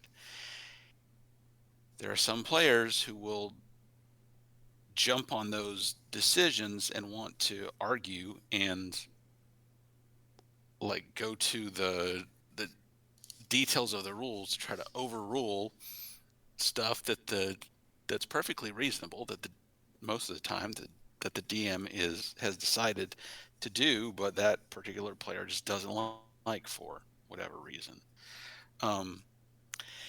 This was, in my personal experience, this was a real problem for 4th edition, because the 4th edition rules overhaul attempted to make the system a lot tighter, more like Magic, where for any conceivable situation, there was something in the rules where you could look it up, and the rules and interaction of the rules would just tell you what happens and how it's supposed to be resolved. So even when we weren't trying to be argumentative, there were a number of times when the group that I was playing this 4th edition campaign with would get bogged down in these rules discussions where, 3 different people would have their little rules books open and be having a discussion about, well, there's this and there's this, but what about this, blah, blah, blah. And the dungeon master's just sitting there like having to listen to all of this. Because those players are going to be like, and sometimes I was one of them, this is what the rules say. And I was kind of encouraged when the the news that I was hearing about the next version of D&D that ended up becoming 5th edition showed that it was like a hard turn back to 1st, 2nd, 3rd edition, that gave where things were a lot more free form, and it gave the DM a lot more leeway to actually make calls about what happened in the game. If a player came up with an odd idea, or if there was some complicated situation going on, because then it just didn't give, there were fewer opportunities for people to bog down the pace of the game with rules lawyering to get their way. Yeah, I've always understood that the DM is there to like let the players do their thing as long as it kind of makes sense. Yeah, but they are also there to referee. Yeah. Yeah. Like, okay, I was telling the dorks earlier, and I'll tell you listeners too. I highly recommend the Dungeons and Dragons Honor Among Thieves episode of School of Movies, which just came out. It's an excellent episode, and I don't play D&D, but they talked a lot about like the meta side of things, where this is obviously set up as somebody's D&D campaign. And one of the things they brought up that's like rules bending was the scene where the druid uses wild shape like a lot of times in a row. Yeah, way Hmm. more than you should Yeah, be able to. way more than is allowed. But it seemed like the DM was like, "All right, you know what? I'm gonna let you do this because it's awesome." But like, it looked like they set up like parameters. Okay, look, you're using spell slots and you've got to make a change every 60 seconds or something, or 10 seconds or whatever. That's why Mhm. sometimes she would just turn back into herself, even though it made a lot more sense to keep shifting into something else or stay the shape she was. And they were like, this is a case where the DM let the player do something that was technically not Hmm. legal, but it was so good that they bent the rules around it. And I was like, that's how you know it's a good DM. Like, I think also when she wild shaped into an owl bear, that wasn't a valid option at the time. yeah, because that was the thing they brought up in that episode because it's monstrous, but Hmm. like it's an animal. Yeah, it's cool. And it's cool. Yeah. I think they, The they they rule of said that the cool. person playing the druid, again, none of this is in the movie. This is just them inferring from their own D&D experience. The person playing the druid is clearly new at playing D&D, so they didn't want to scare them off with all the rules. It was like, "Oh, this is a creature. Can I turn into that?" No. They were like, sure, why not?"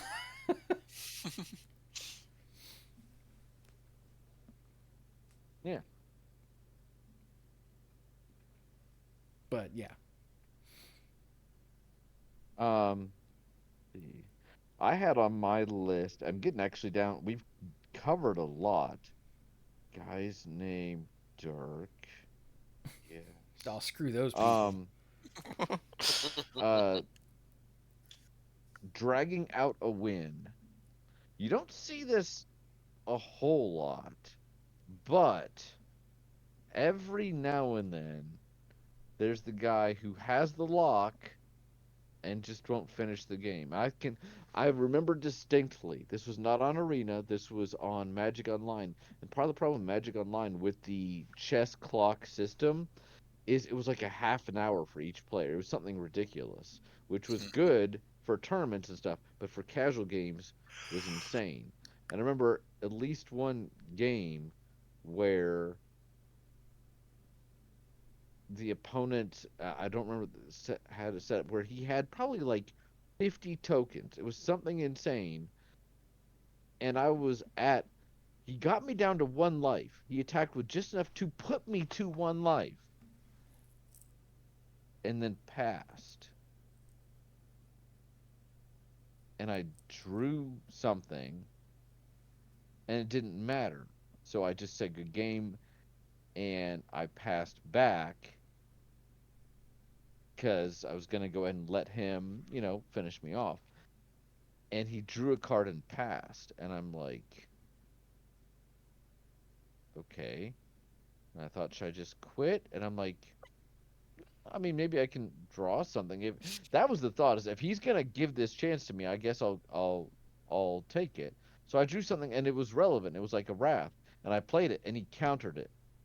I'm like, okay, so are we done now? And he passed. Now I know in games like Hearthstone and games like Arena, someone might have the win, but they might wait just a little longer and I'm thinking specifically about daily objectives because on Hearthstone, it's been a while since I played Hearthstone, but I know that you maybe wanted to do there were certain ways to get your gold for the day. And in Magic, it's like your objective might be like cast 40 white or green spells or something. So maybe you're trying to just get in one more of those, but to go multiple turns with the game on the board, and it's not oh, I know that if I attack I'm leaving myself open, and maybe you have a trick. I was tapped out. I there was not a conceivable way, and this was not something where you had to do mental math to really figure it out. It was I am dead on board and you just won't finish me. And I think they were waiting for me to concede, and they just didn't finish me off. And I think eventually I did concede because I had other things to do with my life. But it just was crazy. Have you ever been in a situation like that before? I think this is a And rare that, one, but yeah, that happens every once in a while when I'm playing Arena. Either someone is drawing it out or they're doing something else that is just obviously rude. And when they finally go for the win, if the game gives me priority because I can make a response or I have to choose blockers, I'll set my phone down and let the rope run out. I'll let it I'll let time run out. I'll let it run through all the time extensions that I've built up over the course of the game. I'll just let it go. Because in my mind, if they're going to be like that, they deserve it. Yeah. I got you. Yeah, I have done Yeah. that in Hearthstone to people that were being dicks and like either were roping for no reason or had the win and wouldn't kill me or whatever. I would also just put my controller down or my phone down and walk away. Mm-hmm. I'd be like, all right then, two can play at that game, nerd. I'd play my I've cards, had make people. whatever attacks I was gonna make, and then just leave it. See how you like it. I mean, they don't care, but I don't care either, and it makes me feel better to be a dick back at them. So whatever. Yeah. I have had people do that to. I don't tend to do that a whole lot. I tend to more just concede, just so I can start another game that much sooner. I have had people do that to me on like turn two, where like maybe they played an early creature, and I was like, that's gonna kill me, so I'll blow it up. And I guess I ruined their game, but instead of conceding or seeing if they draw something else, they just leave. Or they have a connection issue, but it seems to be when the game is turned away from. And I don't mean like what you're talking about is wow, this person is clearly just taking forever and should have finished this a while ago, and that's where I started this. So your Mm-hmm. response, I think, is fine. Um, but you have other people that do that, put the phone down at the first sign that things aren't going their way, and that's a problem in and of itself. Yeah. When you really get the impression that after that happened, they just decided to close the app and do something else on their phone. Yeah. Yeah. But I think I had checking out on here, but I feel like we've kind of covered that to a certain extent. Kill stealing? Kill stealing is a thing in Mm-hmm. certain games. I mean, that never really I think bothered that me. I would yell at I think somebody that like if I was playing with a friend and they stole my kill, I'd be like, "Bitch!" But yeah. like, as long And as that the other that team, to me it's in a team-based game, as long as the other team is yeah. dead, I don't, whoever, whatever. And I think that can be tricky. We played a Mech Warrior game in college, and it was one where you got to design your own mech, and I had fun with this. I Does Dirk know where I'm going with this? He Yeah. might. Um, and everybody kind of went for balanced approaches, and they're like checking their stuff out. And I wasn't terribly good, so there was one night where I was like, you know what? My mech is going to be no armor. It's going to be as many machine guns as I can fit on a mech, and then just enough heat sinks that I don't die instantly. Now, why is this a problem? Because machine guns, unlike the lasers, actually run out of ammo. So, at a certain point, when I ran out of ammo in the multiplayer, you couldn't pick up more ammo. I was just dead. But if I You were did the just out. math, and I'm just out. But I figured out I can kill about 3 people with this. So my ratio is 3 to 1. So because then when I die, I respawn with full ammo. And The, and the problem with Brian's build, so if you went, he put it on a light mech, and so we oh all yeah, had to do light mechs. The problem with machine guns is they're ballistic, so they knock the other person around. which Oh, means they yeah. can't shoot because they're being jolted around with their targeting. And so I considered myself to be a pretty good person, playing and everything. And then here comes Brian machine gunning me, and I'm like, I can't even point my mech at him. I'm like flopping all over the place, and then Brian is taking me out of my mech left and right. It was great.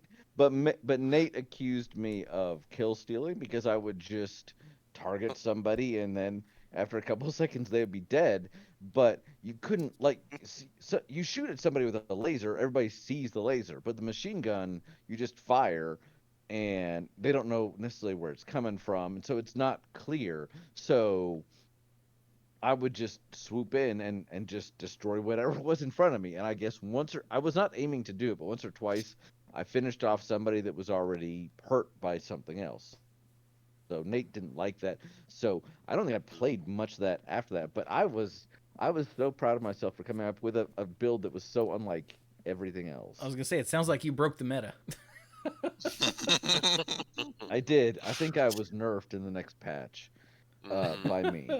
But so I say kill stealing, yes, if you're doing it deliberately, but it can be so hard to really define that. And like you said, if the other team loses and you're actually, playing a mode where the objective is to finish I off guess the in a opponents. game where you get like gold or experience or something for you specifically when you kill an enemy, and then you've got an enemy Nothing almost for you. dead and a teammate runs up and snipes them.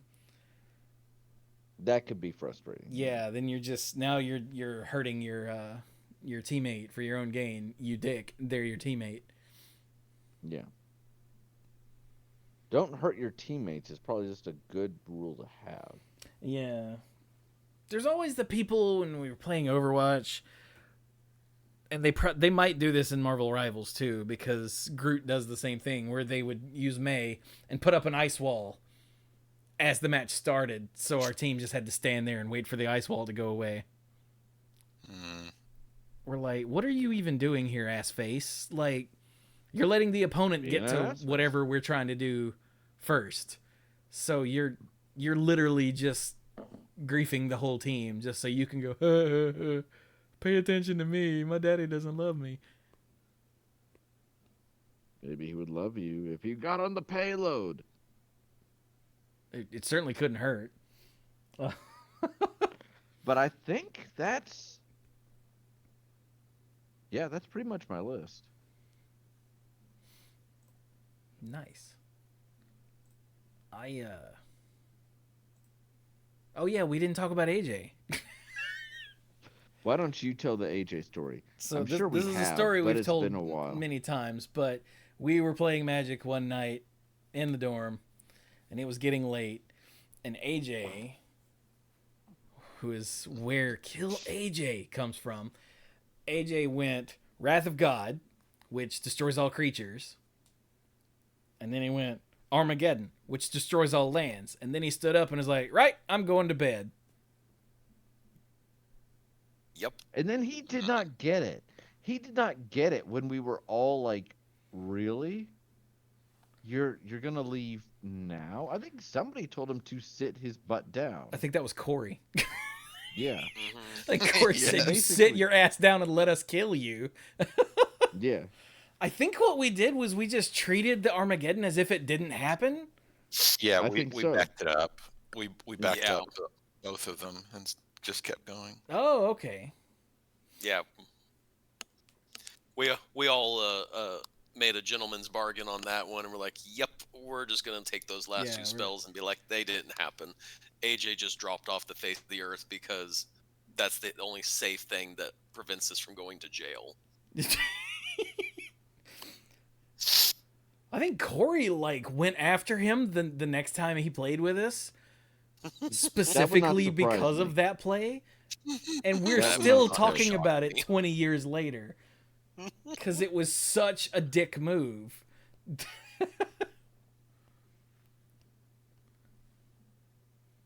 And and he didn't what?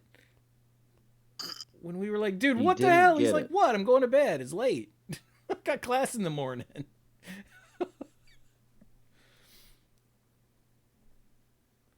I'm gonna murder you where you stand.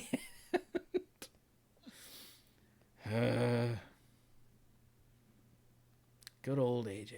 AJ was also the guy who like built a 60 card deck with like 15 lands and never had mana problems for somehow. He always Yeah, had before Commander, his decks were a lot of them had single copies of the card, and he drew the Naturalize just when he needed it. And I'm like, how do you do that? He's like, I don't know. And I'm like, fair enough. Yeah, and I don't think AJ was doing any sort of sleight of hand nonsense. Because AJ wasn't smooth enough to hide that from us forever. No. But, it's No, at possible worst, he just wasn't shuffling properly. That's what I was going to say. At worst, he wasn't shuffling properly and didn't realize what he was doing. Yeah. I gotta say again, we played a lot of Magic, and statistically, it's gonna happen. Everybody gets lucky. He just tended to get lucky a lot, but I don't think it was anything untoward. Such a fun word. Untoward. Sounds dirty. So yeah, people who do things with horrible repercussions and then don't deal with them, aren't Wrath of God Armageddon. All right, I'm going to bed. What the hell you are? On the other side, there was that time that Dirk like somehow comboed us all out on like turn 3 or something with a massive like infinite damage hurricane or something, and we were like, all right, Dirk won. Dirk, you're out of this game, let's keep going. I think we did that where and he was a little like, oh, and we're like, no, it's okay, we still love you. No, you won. Leave. Yeah, you won. Go, yeah, you get this Now one. you can sit out the rest.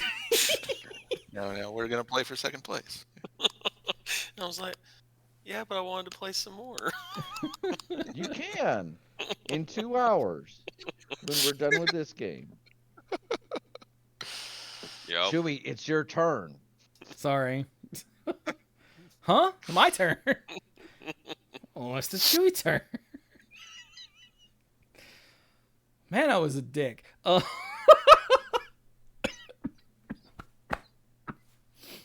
Excuse me.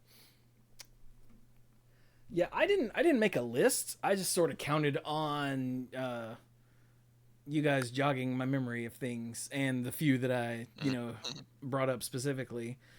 Cuz like the thing is, gamers having annoying habits or doing annoying things is pretty universal. True. So basically everything that everybody brought up, I was like, yep, I hate that guy. And so many of the things we talked about, again, we kind of focused a bit on Magic because that's what got us started, but applied to all sorts of games. Even the emote stuff, yeah, that's true for games where you emote, but in a real life game, I mentioned that I always say hello at the beginning of every match. Well, how would you feel in a real life Magic game if you sat down and said hello and offered your opponent a hand and they just shuffled and stared at you and then, said good game at the beginning of the match? Like an asshole. Okay, wait. I brought up Mike having resting bitch face. Let me bring up one on Brian. Okay. A long time ago, like at Brian's old house, he invited us all over to play Magic, and I think we played one game of Magic, and then we stopped to eat pizza, and then he made us watch the first episode of freaking Supernatural. Yes. And I'm like, I don't want to watch Supernatural. I came over to play Magic with y'all. It's like, well, while we eat, it's a 45-minute episode. Like, what?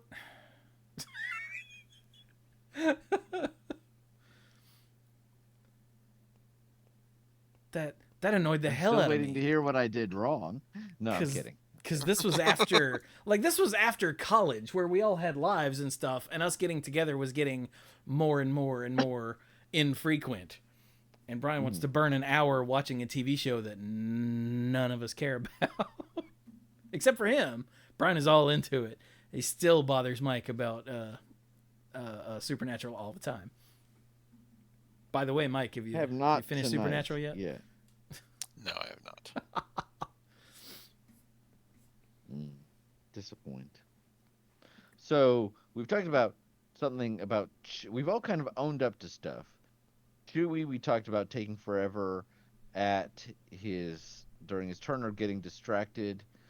Um, Dirk said something. I'm trying to remember what it was, but he basically said, "Yeah, he knew it. He knew it." Apparently, I'm a bad host who wastes his guests' time. But what is it about Mike? What's a bad habit that you realize you did at least once? Maybe you didn't have a habit, but what's something that you don't like other players that do it, but you've done it at least once, and you know Let's it. see. Um, I have started rules loitering arguments. Um, Wait, you've started what? I have started rules loitering arguments. Ah. I when I was younger, I cared a lot. I was a whole lot more invested in winning, and my attitude would change sometimes if things weren't going my way. Um, oh, something I used to do, and I made myself stop when I was watching someone else doing it and realized what was happening is when trying to show someone how to play a game, like over explaining something horribly, like getting into details that the person just does not need to know right now because who knows if they'll even come up, and overloading them with all this stuff. And um, sometimes you can just see the person gradually start to get like self-conscious, discouraged, check out when they're just getting all of these zillions of details thrown at them before the game even starts. And like when they try to do something, suddenly they get a bunch of comments from a person who's trying to help. It's like, oh, but you shouldn't do that. You should do this instead because of this, that, and the other thing that they didn't know about and hasn't come up yet and probably won't. Um, yeah, over explaining something and including all the unnecessary details for someone who you're trying to explain something to, a new person. Not helpful at all. Yeah, someone who is bad at explaining the rules quickly and succinctly to a new player is kind of rough.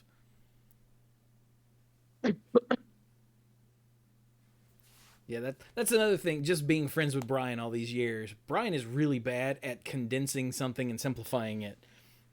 Oh yeah. And I have come to realize that about myself. Not just because everybody has told that to me, but also seeing that myself. But people have also made me aware of it. Which is why whenever we're explaining like a new mechanic or something, I'll let Brian go on and on and on, and then I'll go, yeah, so, and give a simplified, quicker to the point version, and Brian will go, yeah. And in my 'Cause head, that I'm is like, one of my that's few what I strengths. said. I like to think is the ability to explain things in a way that'll make sense. He has gotten better about it. I will give him that. He is nowhere near as long-winded and confusing and wait, no, that's not what I meant. Hang on, as he used to be. Because of a lot of, believe it or not, because of a lot of active work on my part to be conscious about that.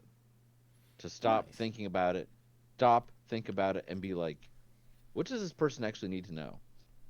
And it's been interesting, like when Sam and I teach a new game to somebody, if I stop to take a breath, she kind of steps in, and I feel like together, I watch her do what I used to do, and I'm like, don't do that, and she's like, but I'm helping, and I'm like, I know, But people seem to like it better from her anyway. So hey, she is totally more adorbs. Hey, Dirk, you still awake? Oh, just barely. Yeah. Something else. Opponents that fall asleep in the middle of the match that are named Dirk. Infinius. Speaking of people sleeping, Infinius brought up another one. Someone was late to a role-playing game that was held in his own house. That's what I said. I was like,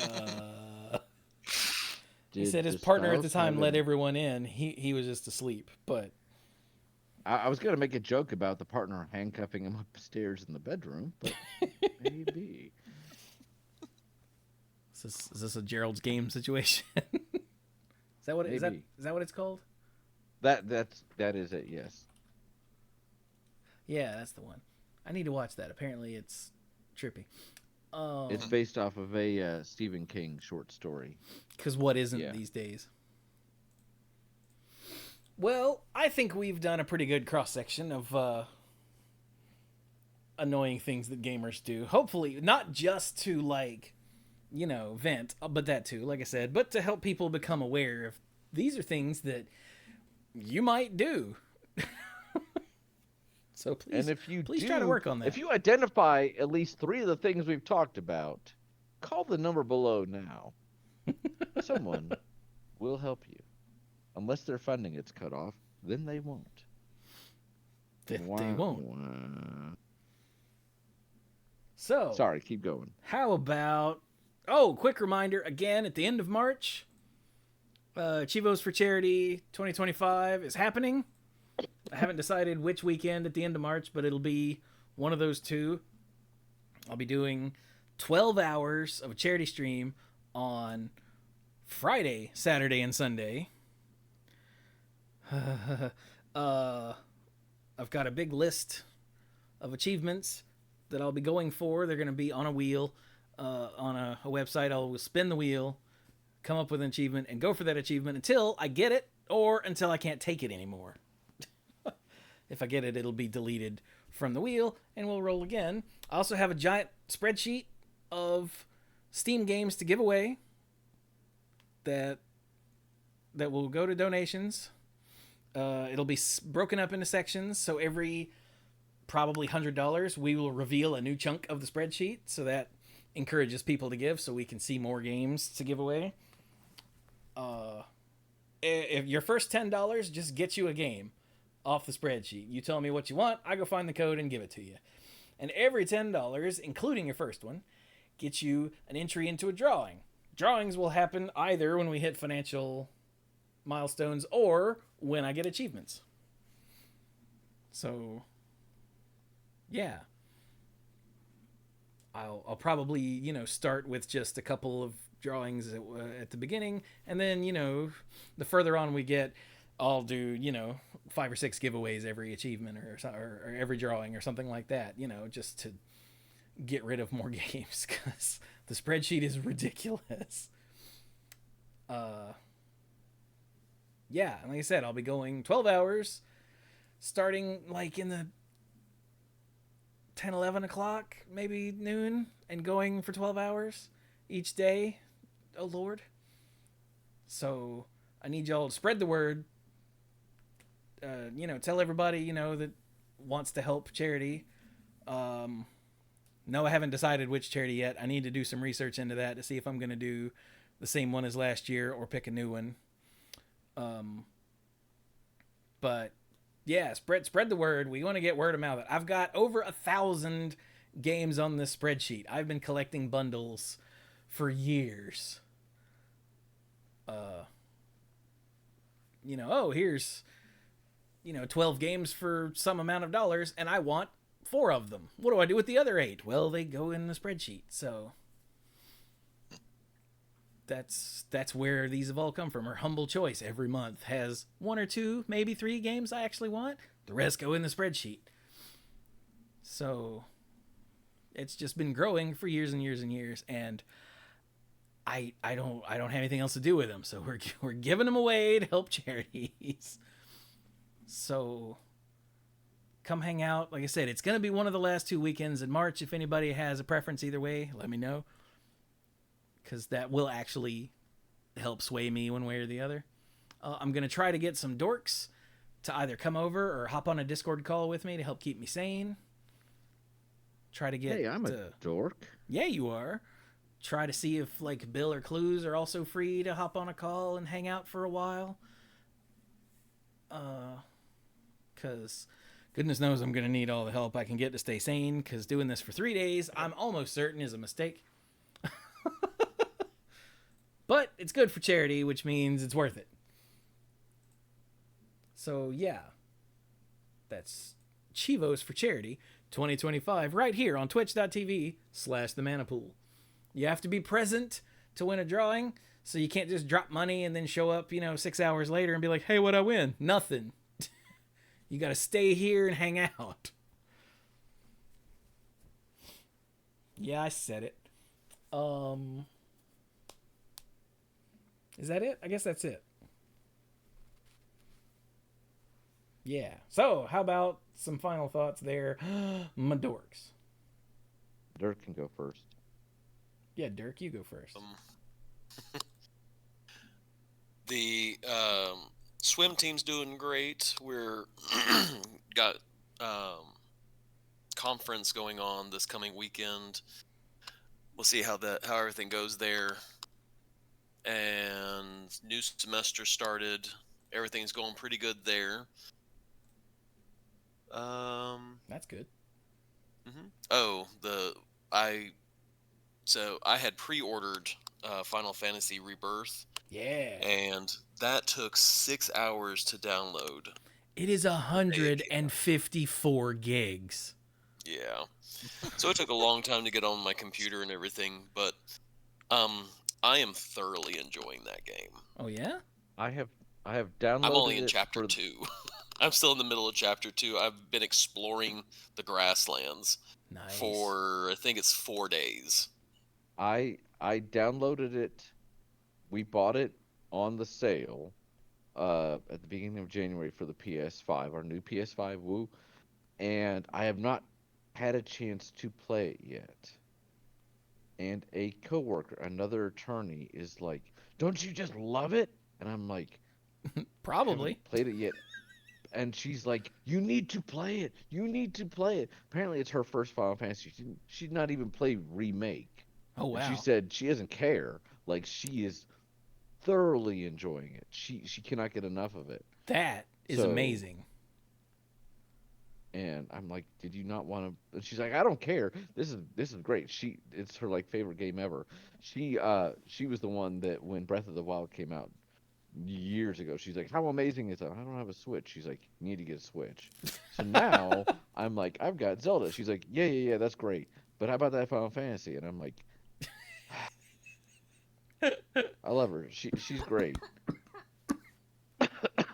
That's awesome. So anyway, did not mean to take over Dirks, but if you tell me a single thing, I have somehow avoided spoilers for this game that came out like a year and a half ago.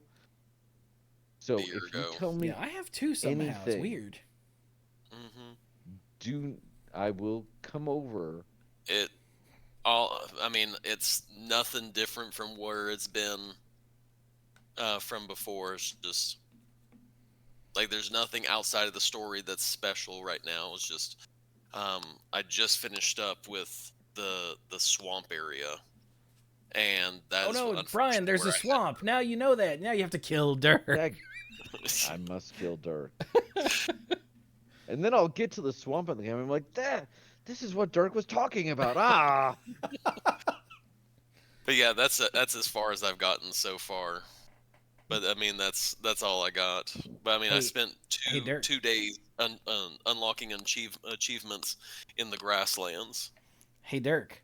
Yeah. Is it a poison swamp? I gotta find know. Oh. So I would guess not because it's not a From Software game. No. And I actually have got to head out because I need to go to bed. Yeah, I have to get up at 5:20 in the morning, so. That is too early. get up at So 5. that's Tell my you what, final Dirk, thought. That's before I me. think It you won't- should take an extra 5 minutes just because you deserve it. Appreciate Go it. for 5:25. Tell your boss.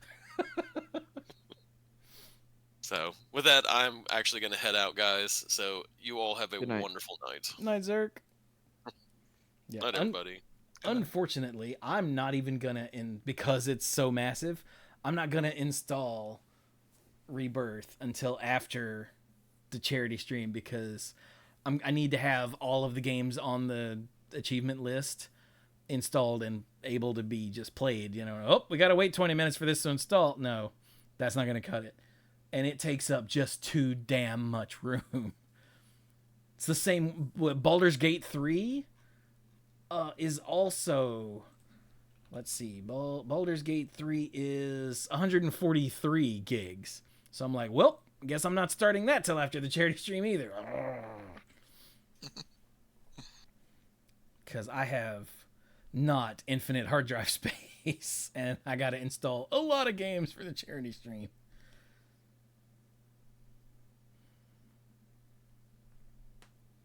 Which is going to be at the end of March.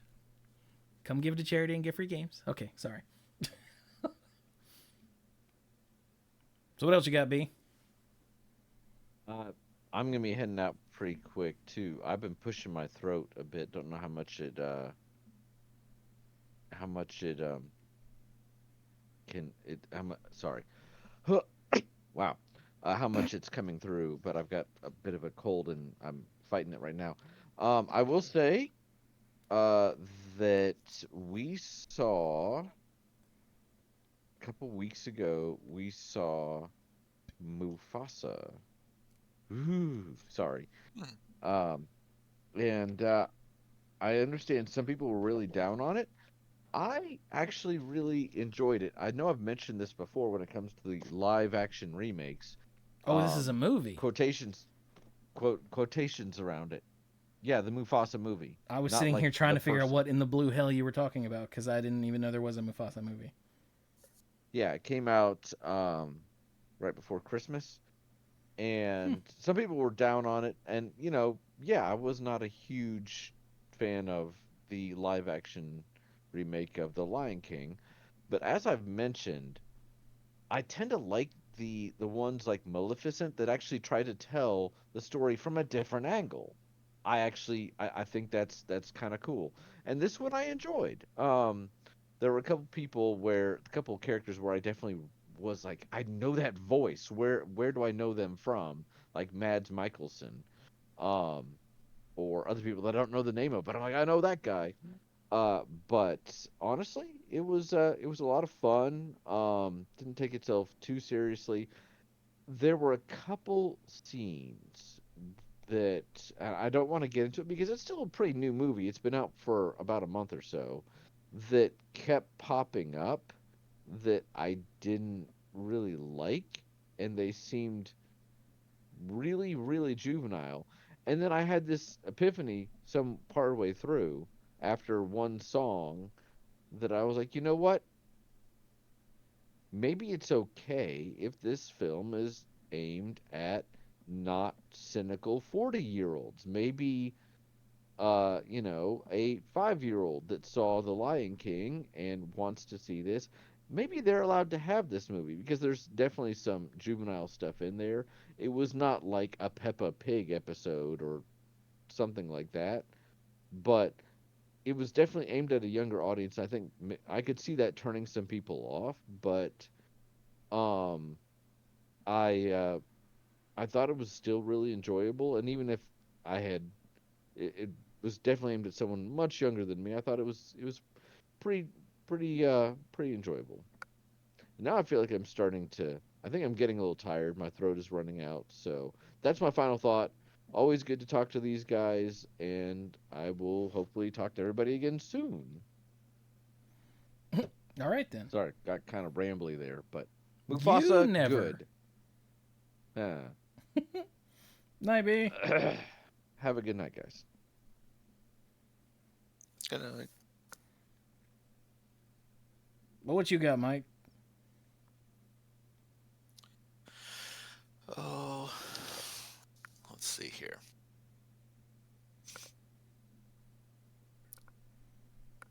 Oh yeah. Yeah, looking around, it's like, no, nothing new to report around here. Pretty uneventful. Yeah, you can tell by how enthused I am.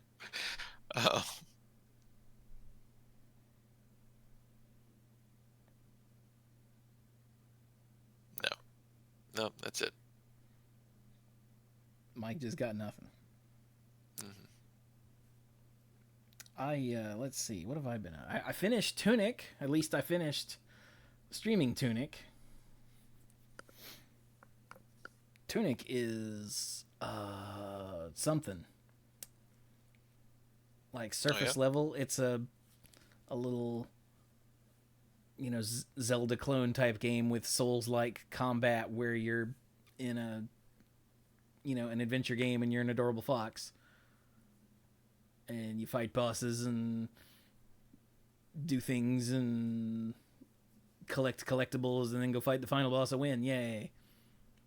But then Nice. below that, there are secrets. Like Tunic, I've mentioned this before. Tunic is one of those games where one of the things you're collecting is the manual to the game. And as you collect pages, it teaches you how to do things. And you have that, oh, I could have been doing this the whole time. What? Thought. And you have that a lot playing Tunic. But then that's still surface level because you have to do that stuff just to be able to, you know, maneuver in the game. But then there are secrets beneath that where you learn that all over the place are hints and clues and puzzles just hidden in plain sight.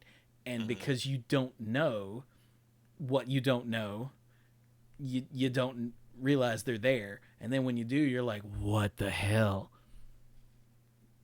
And like, so I found all of the fairies, which means I found all of and I did the one big puzzle thing. Yeah. Which means I found all of the pages to the manual, which was really cool. And I got, quote unquote, the good ending, which was very sweet. And I realized, okay, there's more to do, but I'm not going to stream it because my last 2 streams were essentially me wandering around and just staring at the screen and just typing things on the D-pad and then going, damn it. Oh, maybe it's no piss. Like it was not good to watch unless you've already done it all yourself and you enjoy watching me try to figure stuff out, which really I just did it because Megan and Casey were watching and they have played through Tunic, and Casey was like, watching you figure it all out in real time is about as close as I'll ever get to actually being able to do it again, because it's a game that's based on knowledge. Once you know, it's just the thing you do. You can't recapture that. There are a lot of games like that out these days, and Tunic is the first one like this that I've played. And holy crap, there's another level, like layer deeper that I still haven't figured out, that I still don't know what I don't know. And Casey is like, I don't know. I don't know what to tell you, man. I got all the fairies and I got all the pages to the manual. I don't have all the treasures. If you know what that means, you're like, ah. The problem is the treasures I do have, I found them. Yay. I have no idea where to even start looking for more treasures. So I'm like, I'm not going to stream any more of this. Like, this is pointless to stream at this point. So I think I'm going to start a game called Children of the Sun here soon, which is a relatively short game. You know, should be like 3 or 4 streams the way I play, because I'm deliberate. Yeah, let's say that. Right. But you're a sniper taking out members of a cult, but you only get 1 bullet per level, I think, and you have the ability to stop the bullet and like re-aim it. So it's essentially a sniper-based puzzle game. Okay. Where you have to take out. Excuse me. Again, this is all surface knowledge. I could be missing stuff, but You have to take out all of the enemies on a given map or level with your one bullet in the most efficient way. And I think you might only be able to stop and re-aim once you kill one. Because otherwise it seems like it'd be too easy. So it's a game that, like, the gameplay trailer looked amazing. I've heard people on podcasts be like, holy crap, this game is so awesome. And I caught it on sale, so I picked it up. And it's been installed for months. And now that I'm done with all of the big games I was playing, before I jump into, like, Final Fantasy VI, I think I'm going to do Children of the Sun and maybe another couple of things before I jump into another big long game. So, yeah. Cool.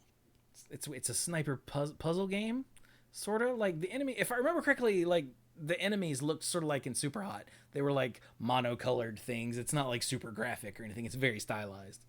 Yeah. So it's not like a Sniper Elite where you're shooting Hitler in the one testicle. Not like that. But Right. and in between that, I'm still streaming things like Power Wash Simulator and Balatro. I did the first level of the Alice in Wonderland DLC in Power Wash Simulator. It was a trip. What was the other thing? Oh, Vampire Survivors. Yeah. So yeah, that's what I'll be streaming here in the near future. Still working through, looking through all of my games, trying to find achievements for the Chivos for Charity streams is such a pain. Because I want achievements that aren't just like, although I do have a couple, like in XCOM, to complete the tutorial. How do I not have that? I guess I skipped the tutorial when I played it on Steam, I guess. But I'm trying to find stuff that's not like a gimme, but also something that isn't super grindy. Right. Because that would take way too long. Like in Super Hot, there was one that's like kill 100 enemies with rifles. And I had, I think, 71. And rifles are kind of rare in Super Hot. Like, you don't really start finding them until the later levels. And even so, there aren't that many bullets in a given rifle, and there aren't that many enemies to kill with them. And I'm like, I'd have to play through, like, the whole game possibly twice. Let's not do that. Like, that sounds like it would take hours. But then something like get 100 headshots, and I think I was at the exact same number. I think I'm at 71. That sounds much more doable, because you get a pistol in most of the levels. So as long as my aim is good, I should be able to knock that out in just a few levels. A few being like, I don't know, 10 or 12. But if you've played Super Hot, you know, levels aren't that long, so should be fine. You know, so I'm trying to find that balance of things, and ones that are longer, like Inscription's Skull Storm, which is defeat the roguelike mode with all of the difficulty modifiers turned on. That's going to be a one attempt, maybe two, depending on how long it takes. And if I don't get it, we'll just move on, and I'll leave it on the list to be randomed into again if need be. But that's one that I've spent entire streams trying to get and haven't gotten yet. So not gonna like waste, 4 hours trying to do that. Right. So that one I'm limiting to like 1 or 2 attempts, and then, all right, well, that sucked, move on. So yeah, it's weird. I just open up a game that I've played and have achievements for, but not all of them, and just scroll to the achievements and be like, are any of these remotely doable? I don't know. But it's cool. I found a bunch that weren't on last year's list that I'm like, oh, I could do that. Yeah. Oh, that looks like fun. So I'm very excited. Mike, I'm excited. Awesome. And today I finished updating the spreadsheet. Like, I had left a bunch of stuff blank for games. I would add games to the list just so I didn't, lose them in the shuffle, but I wouldn't fill out any of the other information. So I'd have to go to the Steam page, find all of that, and then try to figure out how to sum it up in a rough genre for sorting purposes, so the person is like, you know what, I really Right. want a real-time strategy game, so they can sort it by genre. Mhm. And I beat myself up over that. I try to be super accurate in like what the rough genre of this game would be, and sometimes that takes a lot of staring at descriptions and the trailers on Steam and going, and then I give a little quick description of what the game is, just so someone can be like, oh, that sounds neat, I'll look at that one. Because I'm going through all of this so that it's easier for the person looking at the spreadsheet. Like, that's the whole reason here. I want this to be as convenient as possible. Yeah. So you can sort it by the rough genre and then read the quick descriptions and be like, oh, and then click the link and see if it's the sort of thing you like. So, yeah, it took weeks and weeks to get it all set up like this last year. This year, it's mostly done. They're just, like I said, the last several bundles or Humble Monthlies or whatever, I hadn't. Right. I'd added the games, but none of the other information. So I spent the last, I think, 3 days doing that. Finally got all caught up today and went, yeah. Very excited. But anyway, by the way, let's not forget that we need to remind everybody to go to Jesus Christ, patreon.com. I'm so tired. / themanapool and become a lifeguard. It really helps. And the mythic lifeguards get the shout out on the episodes. So let's thank, I don't know, we'll sort it this way. Let's thank Kim Ho, Jake Jansons, Jason Doan, Timu, Hellas Haryu, Jason Kaus, Al, Casey, Michael, who is that? Scuzzo, ALK Alters, Violet Moon, and Andrew Odie. Yay. And except for last week, the odds and ends are all caught up. So if you do the $10 tier, you get all of the odds and ends except for last week, which hopefully by the time you're listening to this, last week's will be up. But you'll get all the odds and ends for years. Monday Night Magic included. Like, there's a lot of us talking about stuff that you don't hear on the show. Yeah. But all right, with that, I think we should be done. Mike, how do you think? Yeah, I think so. Yeah. So, this has been episode 715 of The Mana Pool. Don't hate the game, hate the player. Thank you all so very much for joining us. And remember Rule 2, also known as Wheaton's Law. Don't be a dick.